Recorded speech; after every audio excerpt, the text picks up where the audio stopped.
Hello बच्चों, तो आज हम लोग वेव ऑप्टिक्स का लेक्चर 4 पढ़ने जा रहे हैं, जिसमें हम लोग पढ़ेंगे इंटरफेरेंस ऑफ लाइट वेव्स।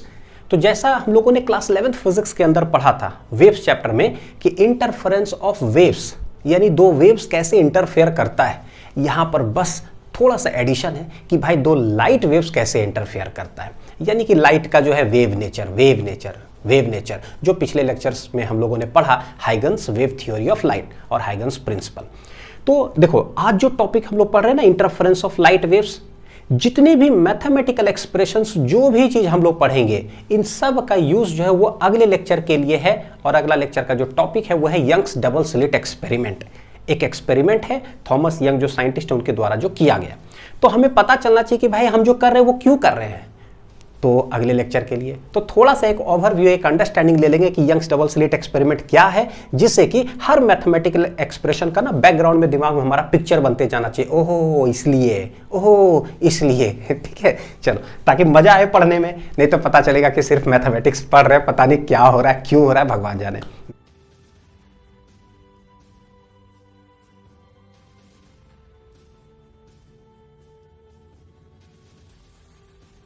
तो टॉपिक हमारा है ये, देखो इंटरफेरेंस ऑफ लाइट वेव्स। समझेंगे, थोड़ा बड़ा लग रहा है डेफिनेशन, कोई बात नहीं, आते हैं यहां पर।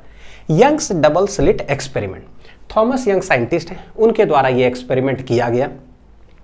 क्या है ये एक्सपेरिमेंट? तो देखो जैसा हम लोगों ने देखा था ना कि सबसे पहले देखो क्या है, न्यूटन सर आए और उन्होंने बोला कि भाई light travels in the form of particle nature का कॉन्सेप्ट उन्होंने दिया, और उस पार्टिकल्स का उन्होंने नाम दिया कि कॉर्पसल्स। तो लाइट कैसे कॉर्पसल्स के फॉर्म में इस तरह से चलता है, और light travels in straight line. तो सारे कॉर्पसल्स कैसे चलते हैं? स्ट्रेट लाइन में। अच्छा, बस 3 साल के ही बाद आते हैं हाइगन और वो एक नया वेव थ्योरी ऑफ लाइट देते हैं। बोलते हैं कि भाई देखो न्यूटन सर, आपने बोला light travels in the form of जो पार्टिकल्स, लेकिन नहीं, मैं बोलता हूं light travels in the form of waves, लहर के रूप में चलता है ऐसे ऐसे। तो नया नया वर्ड्स आया, wavelets, secondary wavelets, wave front, है ना, ये सब आया, सीख चुके हैं कि क्या है। तो अब एक नया साइंटिस्ट एंटर करते हैं, थॉमस यंग। वो करते हैं एक एक्सपेरिमेंट। वो ये बोलते हैं क्या, देखो मैं भी मानता हूं कि लाइट जो है ना वेव के रूप में चलता है। तो बोले मैं एक्सपेरिमेंट करके प्रूफ कर देता हूं कि सच में देखो लाइट जो है ना, मान जाओगे कि देखो लाइट जो है सच में वेव के रूप में चलता है। ये दिखेगा कि लाइट कैसे वेव के रूप में चलता है। लिया एक पॉइंट सोर्स ऑफ लाइट, ठीक है, लेट इट भी हम लोग मान लो कि बल्ब मान लेते हैं, और एक लेते हैं कॉन्वेक्स लेंस, ठीक। अब इन दोनों को इस तरह से उन्होंने प्लेस किया कि जो पॉइंट सोर्स ऑफ लाइट से हमें पता है कि लाइट निकलेगा किधर, 3D में, सब तरफ चारों तरफ निकलेगा। लेकिन इस पॉइंट सोर्स ऑफ लाइट को रखते कहाँ है? कॉन्वेक्स लेंस का, जहां पर फोकस होगा ना, उसी फोकस पर उस पॉइंट सोर्स ऑफ लाइट को प्लेस कर दिए। तो सोचो कि होगा क्या, है ना। तो देखते मैं ना नेक्स्ट पेज में जरा डायग्राम बनाता हूं, फिर इस पिक्चर पर हम लोग पहुंचेंगे। तो देखो उन्होंने क्या क्या, पॉइंट सोर्स ऑफ लाइट ले लिया, एक कॉन्वेक्स लेंस यहां पर लेकर, और क्या करते हैं, इसके ठीक फोकस पर क्या करते हैं, रख देते हैं इस सोर्स को। तो मान लो ये क्या है, फोकस है F। अब यहीं पर अगर रख दिया तो हमें पता है रे ऑप्टिक्स के अकॉर्डिंगली कि अगर कोई पॉइंट सोर्स यहां रखा हो तो यहां से जो रे ऑफ लाइट निकलेगा, है ना, आफ्टर रिफ्रैक्शन होगा क्या, it becomes parallel to the principal axis. तो भाई ये पैरेलल टू द क्या हो गया, प्रिंसिपल एक्सिस। सारे रेज ऑफ लाइट क्या होगा, जाने लगेगा, है ना, बिल्कुल जाने लगा। अब सारे रेज ऑफ लाइट कैसे हो गया, पैरेलल। अब क्या करते हैं, वो लेते हैं एक कार्डबोर्ड, ठीक है, क्या लेते हैं, एक कार्डबोर्ड। तो वो इस तरह का ले लिए एक कार्डबोर्ड। देखना, एक्सपेरिमेंट समझना, क्या जबरदस्त एक्सपेरिमेंट उन्होंने किया। ये कार्डबोर्ड में कर देते हैं छोटा सा 2 होल कर देते हैं, पिन होल। और ये पिन होल है, पिन होल मतलब क्या, एक सुई ले लो और ऐसे कर दो हल्का सा, है ना, हल्का सा छेदा। सोचो कितना छोटा छेदा होगा। ये जो होल होता है ना, इसका साइज क्या होता है, इतना छोटा है, वो वेवलेंथ ऑफ द जो लाइट होता है ना उसके कंपेरेबल में है, यानी कि इतना छोटा है वो, समझ लो, बहुत बड़ा नहीं। तो शुरुआती में क्या किया उन्होंने, पिन होल किया। तो पिन होल कैसा होगा, सर्कुलर इन शेप। लेकिन एक्सपेरिमेंट का नाम क्या है, देखो जरा, डबल स्लिट एक्सपेरिमेंट। तो ये जो स्लिट होता है, स्लिट का मतलब होता है कि जैसे ये कार्डबोर्ड है, उसके अंदर पतला सा एक रेक्टेंगुलर शेप का ना एक लंबा सा ऐसे कुछ कट कर दो, यानी कि ऐसे ऐसे ऐसे करके कट कर दो, और वो बहुत पतला हो, उसी को बोलते हैं क्या, slit. Long narrow rectangular shape का कटिंग को बोलते हैं स्लिट। तो बाद में एनहेंसमेंट उन्होंने एक्सपेरिमेंट में किया, वो किया, लेकिन शुरुआती जो हुआ था वो ऐसे हुआ था। अच्छा ठीक है, ये दो होल कर दिए, तो लेट इसका नाम दे देते हैं हम लोग S1 और S2, जैसे स्लिट का हो जाएगा स्लिट 1 स्लिट 2। उसके बाद क्या करते हैं, कुछ दूरी पर ले जाकर वो रख देते हैं एक स्क्रीन। क्या रख देते हैं, एक स्क्रीन, और ऑब्जर्व करते हैं कि भाई ये रेज ऑफ लाइट जाता है तो एक्चुअली होता क्या क्या है। तो सोचो कि क्या होगा भाई, यहाँ पर कार्डबोर्ड है तो ये तो रेज ऑफ लाइट गया टकराया, कहानी खत्म है ना, आगे तो पास ही नहीं करेगा। लेकिन जो रेज ऑफ लाइट इस होल से अगर चला जाए तो वो क्या होना क्या चाहिए था, सोचो। छोड़ो वेव ऑप्टिक्स और वेव की तरह लाइट चलता, वो सब नहीं पता है ना। पहले जो थ्योरी एग्जिस्ट कर रहा था कैसा, न्यूटन का, कि भाई वो कहते हैं कि light travels in the form of कैसे, स्ट्रेट लाइन में चलता है, ठीक स्ट्रेट लाइन में। तो वो एक पतला सा होल है, जो रेज ऑफ लाइट आएगा तो एग्जैक्ट उसको यहां से क्या करना जाना चाहिए था, पास कर जाना चाहिए था, जाता और स्क्रीन पर जाकर टकराता ये रेज ऑफ लाइट, और टकरा जाता।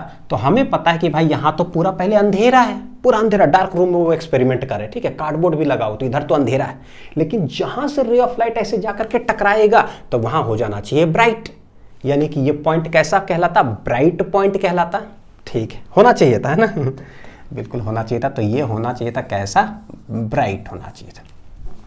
अच्छा, सिमिलरली कि यहां से इस होल से जो रे ऑफ लाइट पास करेगा तो यहां जाकर के क्या होना चाहिए था, ब्राइट स्पॉट होना चाहिए था, ऐसा कुछ।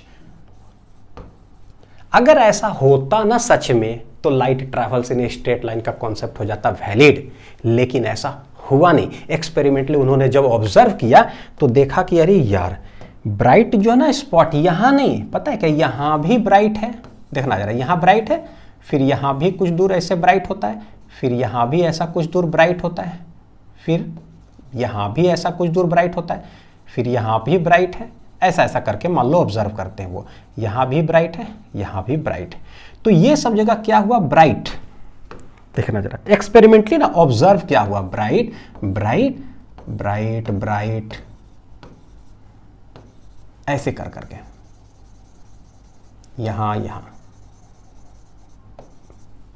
समझ है ना, बहुत हेल्प करेगा ये लेक्चर और उसके अगला लेक्चर, ब्राइट ब्राइट। और बीच में क्या है भाई, तो बीच में पूरा अंधेरा हुआ, यहां पर डार्क डार्क डार्क डार्क, बीच में डार्क, ये रफ डायग्राम बना रहा हूं, हाँ ये डार्क, तो उसको मैं डिनोट कर देता हूं क्या, जैसे देखो D D D D D D. अब सोचो कि इस तरह का पैटर्न जो है ना ऑब्टेन हुआ। भाई ऐसा कैसे हो सकता है, अगर लाइट स्ट्रेट लाइन में ट्रैवल करता तो सिर्फ यहीं ब्राइट होता, यहीं ब्राइट होता, लेकिन बहुत सारे जगह पर ब्राइट कैसे ऑब्टेन हो गया। इसका मतलब है कि लाइट जो है ना कहीं इधर भी बेंड करके गया होगा, उधर भी बेंड किया होगा, ये भी लाइट कहीं इधर बेंड हुआ होगा, इधर बेंड हुआ होगा, यानी इस रीजन में हुआ क्या होगा, ये भी लाइट इधर आ रहा होगा, ये भी लाइट इधर आ रहा होगा, मिलन समारोह चल रहा होगा दो लाइट का, दैट इज नोन एज क्या, लाइट इंटरफेयर कर रहा होगा, गारंटीड। तो बोले कि देखो प्रूफ हो गया, light do not travel in straight line, light कैसे, वेव्स के रूप में चलता होगा। और तब थॉमस यंग है ना, जो यंग्स डबल स्लिट एक्सपेरिमेंट, तो थॉमस यंग सपोर्ट करे थे वेव नेचर ऑफ लाइट को, तो जो हाइगन्स प्रिंसिपल है बहुत पहले ही आ चुका था, तो उन्हीं का कॉन्सेप्ट यूज करके वो एक्सप्लेन किए कि देखो जो बोले थे ना हाइगन कि लाइट ट्रैवल करता है in the form of waves, wavelet, wave front का कॉन्सेप्ट, उसी थ्योरी को मैं भी सपोर्ट करता हूं और ये एक्सपेरिमेंट वेरीफाई करता है। तो कैसे उसको ये किए, बोले लेट जो ये पॉइंट सोर्स ऑफ लाइट है यहां से वेवलेट्स जो है, क्योंकि पता जैसे लाइट जला तो क्या किया, डिस्टर्बेंस प्रोड्यूस किया मीडियम में, तो वेवलेट्स स्प्रेड होना चालू होगा, कैसे, पॉइंट सोर्स से कैसे स्प्रेड होता है, स्फेरिकल चारों तरफ। तो बोले कि भाई देखो यहां से वेवलेट्स ऐसे ऐसे ऐसे ऐसे स्प्रेड आउट हो रहा होगा, फिर यहां गया तो यहां पर देखो रेज ऑफ लाइट कैसा हो गया, प्लेन है ना, ये सॉरी पैरेलल, तो वेव फ्रंट कैसा बनेगा, पैरेलल पैरेलल इस तरह से, इसको प्लेन वेव फ्रंट हम लोग बोलते हैं, ठीक है। अब जब यहां से लाइट गया होगा एक छोटा सा पिन होल से, तो पिन होल भाई एकदम इतना सा छोटा है, उससे जब रेज ऑफ लाइट गया होगा तो क्या हुआ होगा, तो बोले इतना छोटा है ना, वो पॉइंट सोर्स ऑफ लाइट जैसा बिहेव कर गया।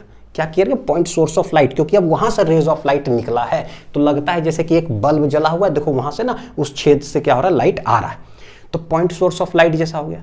और जैसे ही पॉइंट सोर्स ऑफ लाइट जैसा हो गया तो वहां से वेवलेट फिर से कैसा स्प्रेड आउट होगा, देखो ऐसे ऐसे करके स्फेरिकल शेप में, तो यहां से जो वेवलेट स्प्रेड आउट हुआ ऐसे ऐसे ऐसे, देखो ऐसे ना, मतलब स्प्रेड आउट होना चालू हो गया। सिमिलरली ये भी पॉइंट सोर्स ऑफ लाइट है, तो भाई यहां से भी स्प्रेड आउट होना चालू हुआ होगा, देखो ऐसे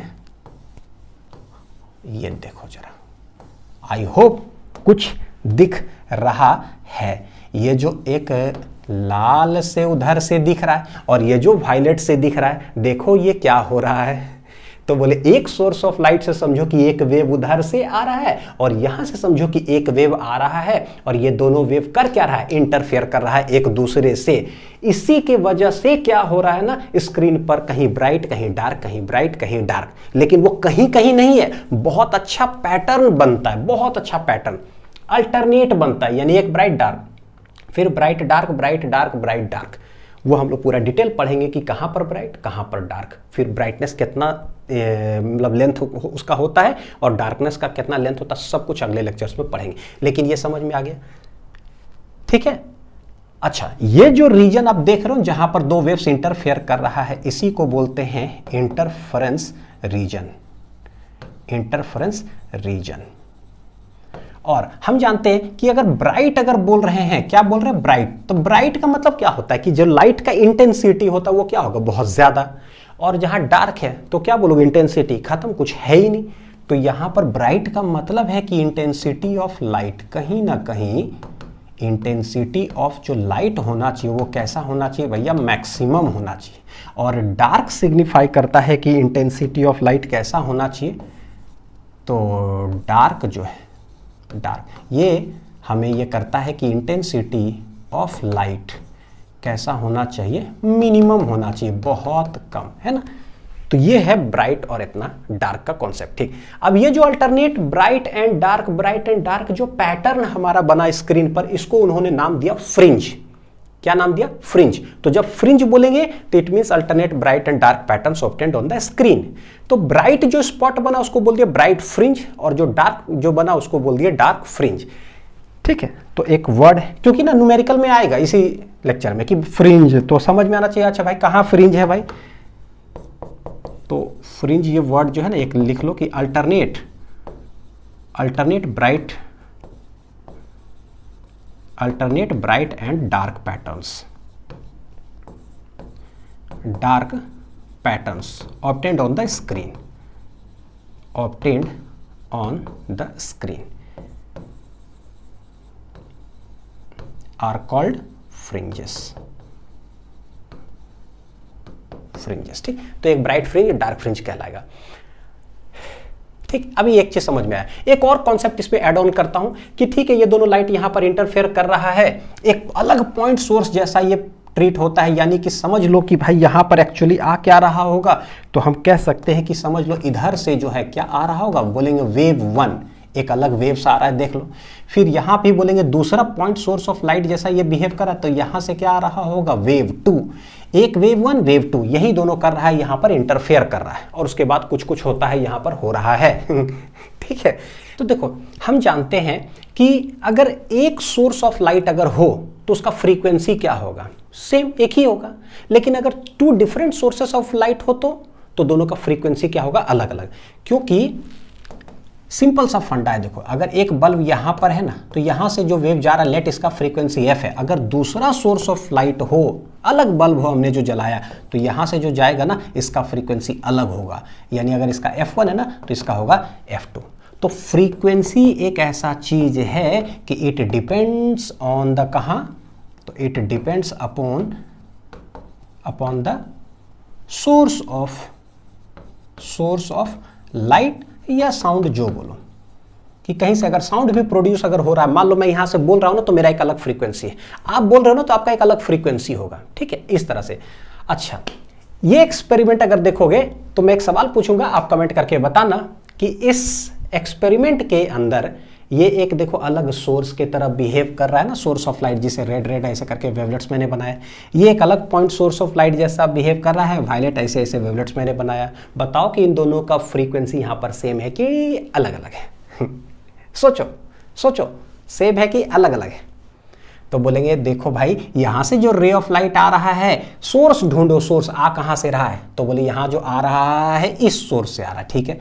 यहां पर जो लाइट है वो कहां से आ रहा है, तो बोले ये भी यहीं से आ रहा है। सिंस लगता जरूर है कि दो point different point source of light है, S1 S2 जैसा लगता है हमें, लेकिन वो आ रहा है एक ही सोर्स से, हेंस फ्रीक्वेंसी दोनों का क्या होगा, लाइट का सेम, क्या होगा, सेम। यानी कि अगर यहाँ का फ्रीक्वेंसी है f, तो भैया इधर भी फ्रीक्वेंसी f, इधर भी फ्रीक्वेंसी f, इससे निकला फ्रीक्वेंसी f, इससे निकला फ्रीक्वेंसी क्या होगा, f। तो जो एक्सपेरिमेंट उन्होंने किया ना, उसमें देखो बताता हूं, जब same frequency of light waves आकर के इंटरफेयर किया ना, तब जाकर के इस तरह का बहुत अच्छा पैटर्न बनता है, alternate bright dark bright dark bright dark. और एट ए पर्टिकुलर पॉइंट पर अगर यहां ब्राइट है तो बस with the passage of time, यानी टाइम जा रहा है ना, वो ब्राइट ही रहेगा, ब्राइट ही रहेगा। कब ऐसा हुआ, जब सेम फ्रीक्वेंसी है तो। लेकिन डिफरेंट फ्रीक्वेंसी ऑफ लाइट लेकर के भी उन्होंने एक्सपेरिमेंट किया। यहां पर एक डिफरेंट फ्रीक्वेंसी ले लिया, मान लो अलग बल्ब जला दिया, यहां अलग बल्ब जला दिया, और इससे जब लाइट निकला होल से, यहां से भी निकला, दोनों इंटरफेयर करेगा, वेवलेट्स इंटरफेयर करके जब बना ना, तो विचित्र तरह से बना, कोई इस तरह का पैटर्न नहीं दिखाई दिया। जिस जगह पर मान लो at a particular point bright है ना, वहां पर क्या हुआ, ब्राइट ब्राइट ब्राइट ब्राइट, बहुत ज्यादा ब्राइट हुआ, फिर कम कम कम कम डार्क हुआ, बहुत ज्यादा डार्क हो गया। यानी with the passage of time at a particular point पर भैया ब्राइट भी हो रहा है, डार्क भी हो रहा है, डार्क भी हो रहा है, ब्राइट भी हो रहा है। क्या हो रहा है, यानी कि कोई एक अच्छा पैटर्न नहीं बना। इसीलिए उन्होंने देखा कि अरे यार, सेम फ्रीक्वेंसी से बात बनेगी, तो बोले दो डिफरेंट सोर्स ऑफ लाइट मत लो, एक ही सोर्स ऑफ लाइट लो और उसी से कुछ ऐसा करते हैं कि दो वेव्स टाइप का बन जाए। तो दिमाग लगा, दो पिन होल कर दिए, निकला वहां से वेवलेट्स और बहुत अच्छा पैटर्न बन गया। स्ट्रेट लाइन थ्योरी फेल हो गया लाइट का। है कि नहीं, जबरदस्त एक्सपेरिमेंट। तो कुछ तो कम से कम समझ में आया। तो चलो देखते हैं अगला चीज जो है, देखो क्या है, ये पढ़ने जा रहे हैं हम लोग, principal of superposition of waves. क्या है ये, तो ये सिंपल सा क्या है ना, कि वेव्स के बारे में एक चीज बताता हूं, उसके बाद बताता हूं, है ना, कि क्या है, बहुत मजेदार चीज है। देखो वेव्स का ना लेक्चर 1 में, तो कोई नया बात नहीं बोल रहा, लेक्चर 1 में जो बोले वही बोल रहा हूं। वेव्स जब चलता है तो कैसे चलता है, ऐसे ऐसे ऐसे ऐसे ऐसे ऐसे ऐसे ऐसे चल रहा है। हम बोलते हैं वेव्स चल रहा है। वेव्स का मतलब होता है डिस्टर्बेंस चल रहा है, और उसका मतलब होता है एनर्जी एंड मोमेंटम चल रहा है। सब कुछ बताएं, ठीक। अगर कोई वेव्स इधर चल रहा है एक्स एक्सिस के तरफ, तो भैया पार्टिकल किधर वाइब्रेट करता है, वाई एक्सिस के तरफ, तो इधर पार्टिकल वाइब्रेट करता है, ठीक।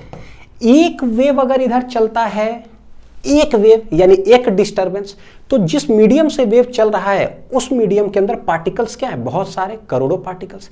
हर पार्टिकल पर जैसा ही वो डिस्टरबेंस आया और डिस्टर्ब किया उसको, वो पार्टिकल क्या होता है ना, उसी जगह पर ऊपर नीचे वाइब्रेट करने लगता है, एसएचएम करने लगता है, दन दन दन दन दन दन दन। तो देखो क्या हो रहा होगा, ये डिस्टरबेंस चल रहा है, जैसा ही यहां पर आया होगा इस पॉइंट पर, तो यहां का पार्टिकल दाएं बाएं करने लगा, ऊपर नीचे। फिर मान लो यहां पर पहुंचा होगा ये डिस्टरबेंस, तो यहां का पार्टिकल ऊपर नीचे, फिर यहां का पार्टिकल मान लो ऊपर नीचे, यहां का पार्टिकल ऊपर नीचे, यानी बहुत सारे पार्टिकल्स मीडियम में होते हैं, P1 P2 P3 P4 ऐसे करके करने लग जाता है। अच्छा, एक और बात बताता हूं कि जब मान लो इस जगह का जो P1 पार्टिकल है, जब ये डिस्टरबेंस ऐसे आया, इसका मतलब क्या होता है पता है, कि ये पार्टिकल ठीक है ऊपर नीचे करेगा, लेकिन शुरू किधर से होगा, पहले ये पार्टिकल नीचे जाएगा कि ऊपर जाएगा। तो बोले डिस्टरबेंस देखो ऐसे आया ना, मतलब ये कह रहा हूं कि जो ये वेव्स ऐसे ऐसे लहर बनाते हैं ना, तो उसका भी एक सिग्निफिकेंस है भाई। देखो क्या, कि वेव ऐसे आया ना, तो इसका मतलब है कि शुरू में इस पार्टिकल को देखो फोर्स किधर कर रहा है, नीचे की ओर जाने के लिए। तो ये पार्टिकल पहले जाएगा नीचे, फिर जाएगा किधर, ऊपर, ऐसे। फिर यहाँ का जो पार्टिकल P2 है, देखो ऐसे कर करके ऐसे आ रहा है। ऐसे आने का मतलब क्या है ना, इस पार्टिकल को फोर्स किधर लगाएगा पता है, ऊपर जाने की। देखो डायरेक्शन ऑफ मोशन ऊपर की ओर, तो पहले ये जाएगा ऊपर, बाद में आएगा किधर, नीचे, ऐसे ऐसे करेगा। और ये जो है कि पहले ऊपर फोर्स करेगा, यानी कि डायरेक्शन ऑफ मोशन, कहीं ना कहीं उसको हम लोग बोलते हैं फेज। फेज क्या बतलाता है, फेज ये बतलाता है कि एक तो पोजीशन ऑफ द पार्टिकल कहाँ है सबसे पहला, और दूसरा वो डायरेक्शन ऑफ मोशन किधर होगा वो बताओ। तो एक तो है कहाँ, और दूसरा डायरेक्शन ऑफ मोशन शुरू किधर करेगा, तो भैया पहले ऊपर जाएगा। ये वाला किधर जाएगा, पहले नीचे, क्योंकि फोर्स नीचे की ओर लगेगा, ये मतलब हुआ, ठीक। एक वेव जाता है तो कंप्लीट एसएचएम करता है पार्टिकल। एक उदाहरण देखते हैं, यह है तालाब, शांत तालाब, पानी सब बिल्कुल शांत। एक आदमी क्या करता है, यहां से पत्थर मारता है, और ये पत्थर जाता है, मारता है धड़ाम से। तो जैसे ही तालाब में पानी तालाब में पानी नहीं गया, तालाब में जब पत्थर गया तो क्या होगा, वो प्रोड्यूस करेगा डिस्टर्बेंस। जैसे ही डिस्टर्बेंस प्रोड्यूस करेगा तो एकदम रिपल्स गोल गोल गोल गोल ऐसे बनता हुआ हमें लगता है कि एक लहर जो है ना किनारे जा रहा है। और हम अक्सर बोल भी देते थे बचपन में, अरे वाह देखो पानी कितना अच्छा है, देखो पानी किनारे जा रहा है। भाई पानी वो किनारे नहीं जा रहा है। अगर वो पानी किनारे जाता तो हम एक पत्थर मारते, सारा पानी किनारे चला जाता, तालाब हो जाता साफ। लेकिन ऐसा होता नहीं है। इसका मतलब है पानी तो नहीं जाता है भैया, जाता कौन है, डिस्टर्बेंस। डिस्टर्बेंस मतलब वेव्स, वेव्स मतलब एनर्जी एंड मोमेंटम। जो हम एनर्जी या मोमेंटम पत्थर को दिए, वही एनर्जी मोमेंटम क्या होता है, दाएं बाएं करते हुए किनारे की ओर जाता है, यानी डिस्टर्बेंस प्रोपगेट्स। ठीक है, अब सोचो कि एक वेव यहां से जो प्रोड्यूस हुआ तो ये जा रहा है ऐसे कर करके, सारे पार्टिकल्स को क्या करा रहा होगा, ऐसे चम ऊपर नीचे ऊपर नीचे। लेकिन भैया एक और आदमी अगर मार दिया पत्थर उसी समय, जैसे यहाँ हमारा धड़ाम से एक आदमी और पत्थर मार दे, तो वहां से भी वेव्स क्या होगा, आएगा ऐसे प्रोपेगेट करते हुए इधर। तो एक जा रहा इधर, एक जा रहा इधर। तो भैया यहाँ पर जो पर्टिकुलर मीडियम के अंदर एक पार्टिकल है, मान लो कि P1, वो किधर ऑसिलेट करेगा, किसका बात मानेगा। एक जाता तो एक का ही बात मानता कि नीचे फोर्स करा तो पहले नीचे ऐसे। लेकिन भैया जब दो वेव आता है ना तो उसको दोनों का बात मानना पड़ेगा। So what will be the resultant displacement of the particle, तो बोले वो होता है दोनों डिस्प्लेसमेंट्स का वेक्टर सम के बराबर। क्या होता है, वेक्टर सम के बराबर होता है।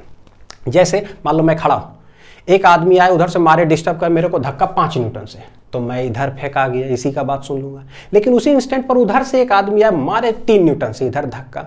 अब सोचो मैं किधर फेंकाऊंगा, तो बोले एक 5 से इधर, एक 3 से इधर, तो मैं जाऊंगा किधर, 2 से इधर चलते चला जाऊंगा। यानी मैं किसका बात मानूंगा भैया, दोनों का बात मेरे को मानना पड़ेगा, क्योंकि मेरे पर चोट तो लग रहा है। ठीक है, तो जब वेव एक ऐसे आता तो बेसिकली उसको चोट लगाता इधर, दूसरा आके बोलेगा भैया तुम ऊपर जाओ, तो दोनों का सुनो। That is known as principle of superposition of waves.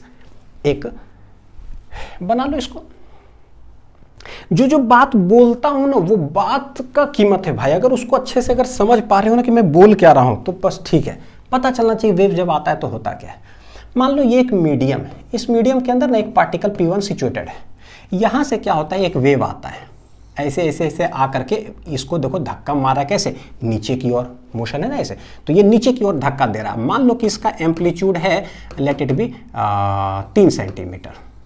तो ये भाई डिस्प्लेसमेंट उसमें बोलेगा कि तुम नीचे की ओर जाओ, कितना, 3 सेंटीमीटर मारा धक्का। ठीक है, साइमल्टेनियसली क्या हो जाए, उधर से भी ना एक वेव ऐसे ऐसे ऐसे आ करके ऐसे आ जाए मान लो, और इसका एम्पलीट्यूड है कितना, 5 सेंटीमीटर। तो उधर से जो आएगा डिस्टर्बेंस, वो किधर फोर्स कर रहा है कि ऊपर जाओ, तो भैया ये ऊपर जाएगा 5 सेंटीमीटर। तो ये पार्टिकल किधर जाएगा, तो बोले कि इसका भी बात मानना होगा, इसका भी बात मानना होगा। So resultant displacement of the particle P1, resultant displacement of the particle P1 will be the vector sum. तो कैसे, तो इधर से आया वेव 1 और उधर से आया वेव 2, तो बोले भैया वेव 1 का जो डिस्प्लेसमेंट होगा प्लस वेव 2 का जो डिस्प्लेसमेंट होगा, दोनों का रिजल्टेंट जिधर होगा उधर जाएगा। हेंस पार्टिकल P1 का जो डिस्प्लेसमेंट देखोगे तो ये बोलता है 5 ऊपर, ये बोलता है 3 नीचे, तो नेट किधर हो जाएगा, 2 ऊपर। तो ये 2 सेंटीमीटर क्या करेगा, हमेशा ये ऊपर ही क्या करेगा, रहेगा। ठीक है, क्योंकि रिजल्टेंट डिस्प्लेसमेंट ही 2 सेंटीमीटर आया। तो आई होप कि समझ में आ रहा होगा। यहीं पर जो होता है ना कि एक ऊपर से आया, एक नीचे से आया, यहीं पर ओरिजिनेट होता है, पता है क्या, concept of phase. Concept of phase, phase का मतलब एंगल। अब जितना मैथमेटिक्स पढ़े लेक्चर 1 में ना, देखो सब और विजुअलाइज होते जाएगा धीरे धीरे। पता चल गया वेक्टर सम। अच्छा, वेव को कैसे डिनोट करते हैं हमें पता है, अभी बताऊंगा। अभी वेव 2 को कैसे डिनोट करेंगे पता है, दोनों का वेक्टर सम करके निकालेंगे। अब देखते हैं कि what is coherent and incoherent sources of light. सबसे इंपॉर्टेंट तो यही है, इसी से तो सब कुछ है। तो सिंपल सा समझ लो, एकदम एक लाइन में, बड़ा है इतना क्या लिखा हुआ है पता नहीं, लेकिन एकदम सिंपल में, कोहेरेंट सोर्सेस ऑफ लाइट का मतलब हो गया कि जो 2 सोर्स ऑफ लाइट है ना, समझो कि दोनों का फ्रीक्वेंसी अगर सेम है तो समझ लो कि भैया वो दोनों कोहेरेंट सोर्स ऑफ लाइट कहलाता है। और अगर उन दोनों का फ्रीक्वेंसी अगर डिफरेंट है, F1 F2, तो भैया इनकोहेरेंट सोर्स ऑफ लाइट है। ये हुआ समझंती विद्या के लिए, डायरेक्ट हमें तुरंत पता चले, विजुअलाइज हो। तो अगर दोनों का फ्रीक्वेंसी सेम होगा तो देखें कि alternate bright dark position obtain होता है स्क्रीन पर। जिस जगह पर ब्राइट उस जगह पर ब्राइट ही रहेगा परमानेंट, जिस जगह पर डार्क परमानेंट डार्क ही रहेगा। तो इसका मतलब है कि अच्छा वो कोहेरेंट सोर्सेस ऑफ लाइट कहला गया।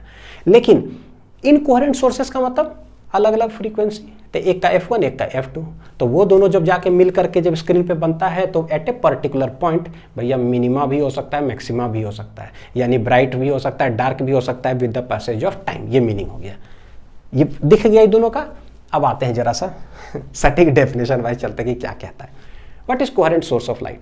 तो बोलते हैं कि if at a particular point in a given medium, कोई भी पॉइंट पर क्या होता है, phase difference between the displacements produced by each of the waves does not change with time. क्या है, अगर फेज डिफरेंस टाइम के साथ चेंज नहीं करता है, does not change, then the sources are said to be coherent. और incoherent किसको बोलेंगे, अगर phase difference between the two waves changes with time. कहां पर, at a particular point in a given medium, at a particular point in a given medium, तो उसको बोलते हैं इनकोहेरेंट। अच्छा समझाता हूं बहुत अच्छे से, यानी कि फेज डिफरेंस का मतलब हो गया डेल्टा फाई। डेल्टा फाई को क्या बोलते हैं, फेज का डिफरेंस, फेज डिफरेंस। तो phase difference does not change with time, यानी should not be a function of time, F of T, है ना, फंक्शन ऑफ टाइम नहीं होना चाहिए, टाइम के साथ भैया चेंज ना करे। ना करे का मतलब क्या हो, डेल्टा फाई कांस्टेंट हो। तो इसका दूसरा मीनिंग कहने का हो गया कि डेल्टा फाई कभी भी निकाल रहे हो दो वेव्स में, वो कैसा आना चाहिए, कांस्टेंट आना चाहिए।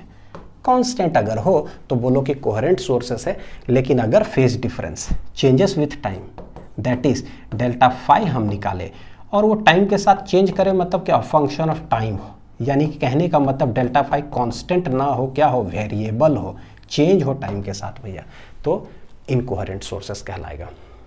बताता हूं, लिख लो इसको पहले कॉपी में, ठीक। Phase difference, phase difference, phase difference.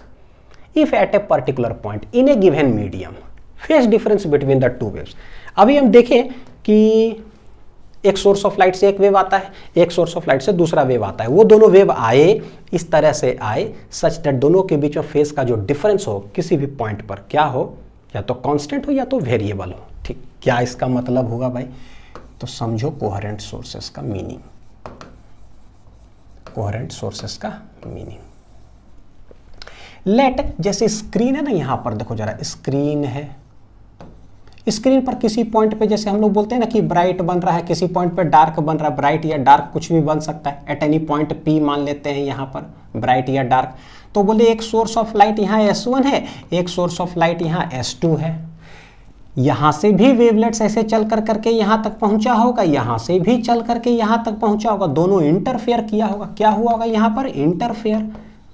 और यही इंटरफेयर इस तरह से हुआ सच दैट यहाँ पे या तो ब्राइट या तो डार्क बना दिया। तो सवाल है कि भाई ठीक है, ये इधर से चला एक स्लिट से और एक दूसरे स्लिट से चला, ये क्या बीच में ऐसा हो गया भैया, फेस डिफरेंस हो गया, तो क्या ऐसा हो गया कि तुम ब्राइट बना दोगे हैं या डार्क बना दोगे। देखते हैं कि क्या ऐसा हो जाता है। देखो, लेट एक स्लिट S1 है, ये चलता है कोई डिस्टेंस, कितना डिस्टेंस चलता है, let it be x1 distance चलता है, और एक है सोर्स S2, ये पॉइंट P तक चल करके आता है कितना, x2 डिस्टेंस। और ये जो x1 x2 डिस्टेंस बोलता हूँ ना, पता है किस फॉर्मेट में होता है, तो देखो जरा, अगर मान लो वेव इतना दूर चला ना, तो बोलेंगे कि भैया ये इस डिस्टेंस को क्या बोलो, कितना डिस्टेंस चला, तो हमको पता है कि देखो 360 डिग्री है, एक कंप्लीट साइकिल है। एक कंप्लीट साइकिल का मतलब होता है सर्कल में सरकमफ्रेंस, सरकमफ्रेंस को बोलते हैं वेवलेंथ, यानी कि ये 1 लैम्डा है, यही डिस्टेंस है। इस तरह से क्वेश्चन में रहेगा न्यूमेरिकल में। मान लो एक वेव ऐसे यहाँ ऐसे ये पॉइंट P तक पहुंचा, इतना डिस्टेंस चला, तो मैं बोलूँगा कि कितना डिस्टेंस है, तो बोले भैया टोटल जो डिस्टेंस होगा कितना होगा, तो बोले देखो यहाँ से यहाँ तक एक साइकिल तो 1 लैम्डा, यहाँ से लेकर के यहाँ तक फिर से 1 लैम्डा, तो टोटल कितना डिस्टेंस चल गया, 2 लैम्डा। यही डिस्टेंस का मतलब होता है कि डिस्टेंस कितना है उस पॉइंट तक पहुँचने में पार्टिकल, तो लैम्डा के टर्म्स में होता है, 1 लैम्डा, 1.5 लैम्डा, 2 लैम्डा, कुछ भी हो सकता है, यानी ये अलग अलग डिस्टेंस चला।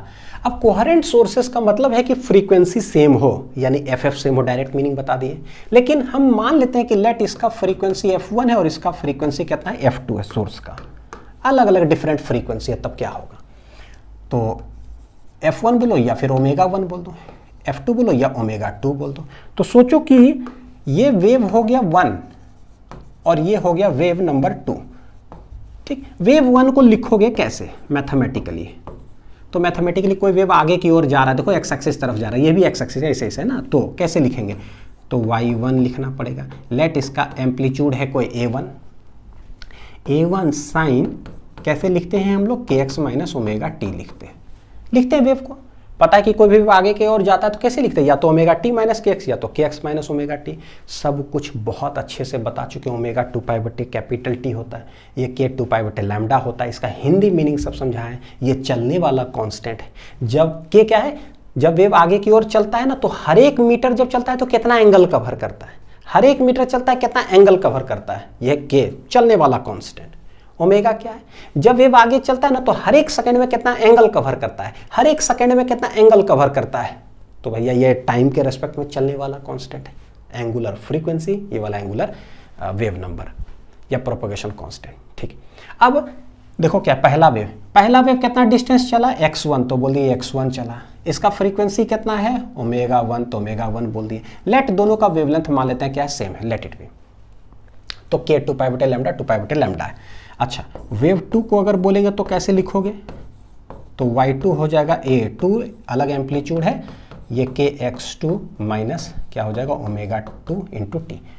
तो हमें पता है कि भाई जब ये वेव यहाँ पहुँचता है और जब ये वेव यहाँ पहुँचता है तो इसका फेज क्या होगा, तो लेट इट बी φ1, और इसका फेज क्या होगा, लेट इट बी φ2।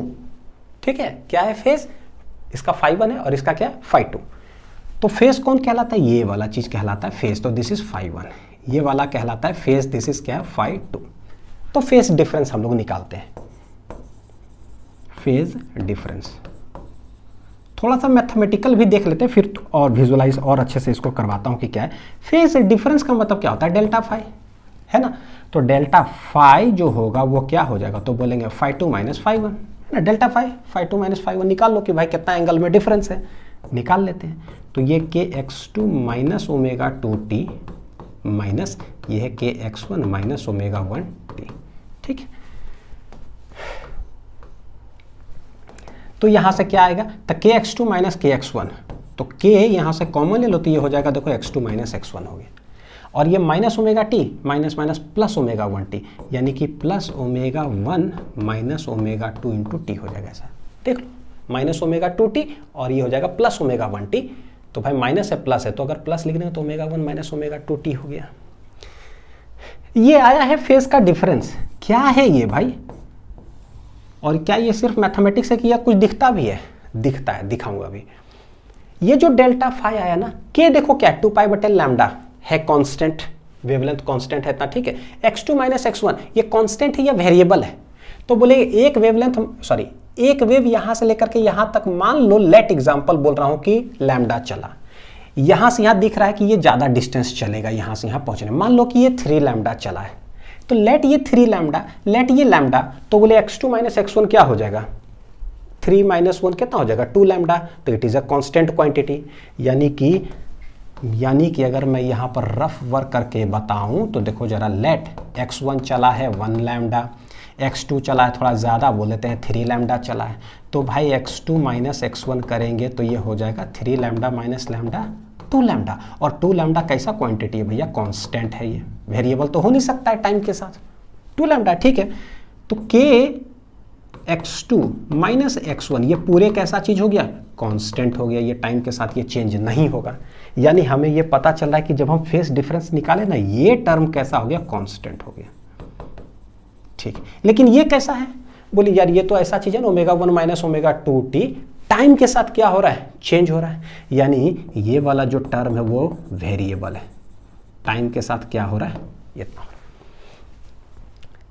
है। यानी अगर दो डिफरेंट सोर्स ऑफ लाइट अगर हम लेते हैं जिसका फ्रीक्वेंसी अलग अलग है, देखो ओमेगा 1 ओमेगा 2 अलग अलग अगर हो, और वहां से सोर्स ऑफ लाइट चल करके किसी पॉइंट पर अगर आता हो, स्क्रीन पर वहां पहुंचा, ठीक है, तो होगा क्या, phase difference between the two waves जो है ना वो वेरिएबल हो जाएगा। ओवरऑल क्या हो जाएगा भाई, टाइम डिपेंडेंट होगा, क्योंकि ये टाइम पर देखो डिपेंड कर रहा है, वेरिएबल हो जाएगा। अच्छा, अगर मान लो कि दो सोर्स ऑफ लाइट लेते, दोनों का फ्रीक्वेंसी सेम, तो क्या हो जाता, तो भैया ये भी ओमेगा ये भी ओमेगा, तब सोचो, तब मैं लिखता हूं, लिख लो इसको, थोड़ा मैथमेटिक्स को जरा विजुअलाइज तो करें, तब तो फिजिक्स में जरा मजा आई। If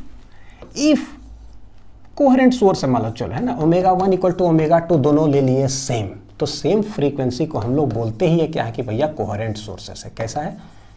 coherent sources. हाँ ठीक है, तो उससे क्या हो जाएगा? ठीक है अनिल सर, दोनों सेम ले लोगे तो क्या हो जाएगा?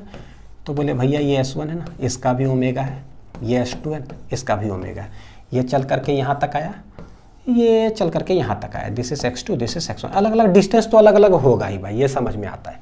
तो डेल्टा फाई क्या हो जाएगा? के X2 minus X1 plus omega 1 minus omega 2 जो T था, ये सॉल्व अगर करेंगे तो X2 माइनस X1 तो ठीक है, लेकिन ये ओमेगा माइनस ओमेगा T हो जाएगा। देखो दोनों सेम अगर फ्रीक्वेंसी हो गया तो कहानी हो जाएगा ये स्वाहा, यानी कि दिस विल बिकम के X2 माइनस X1, और हमें पता है दिस इज के X2 माइनस 1 X2, मतलब X2 माइनस X1 मतलब क्या हो गया? Delta x, change in distance. ये 3 है लैम्डा, ये लैम्डा 3 माइनस 1 कर दो तो 2 लैम्डा कांस्टेंट हो गया। यानी डेल्टा फाई अब हम निकालते हैं ना, तो ये हो जाता है क्या? ऐसा। What is this? बोले भैया this is constant. What is this? This is constant, this is constant. यानी कि अब हम समझ में आ गया कि अगर दोनों का फ्रीक्वेंसी सेम अगर होगा तो फेज डिफरेंस कांस्टेंट आता है, लेकिन अगर फ्रीक्वेंसी अगर डिफरेंट हो गया तो भैया फेज डिफरेंस क्या है? टाइम डिपेंडेंट आ जाता है।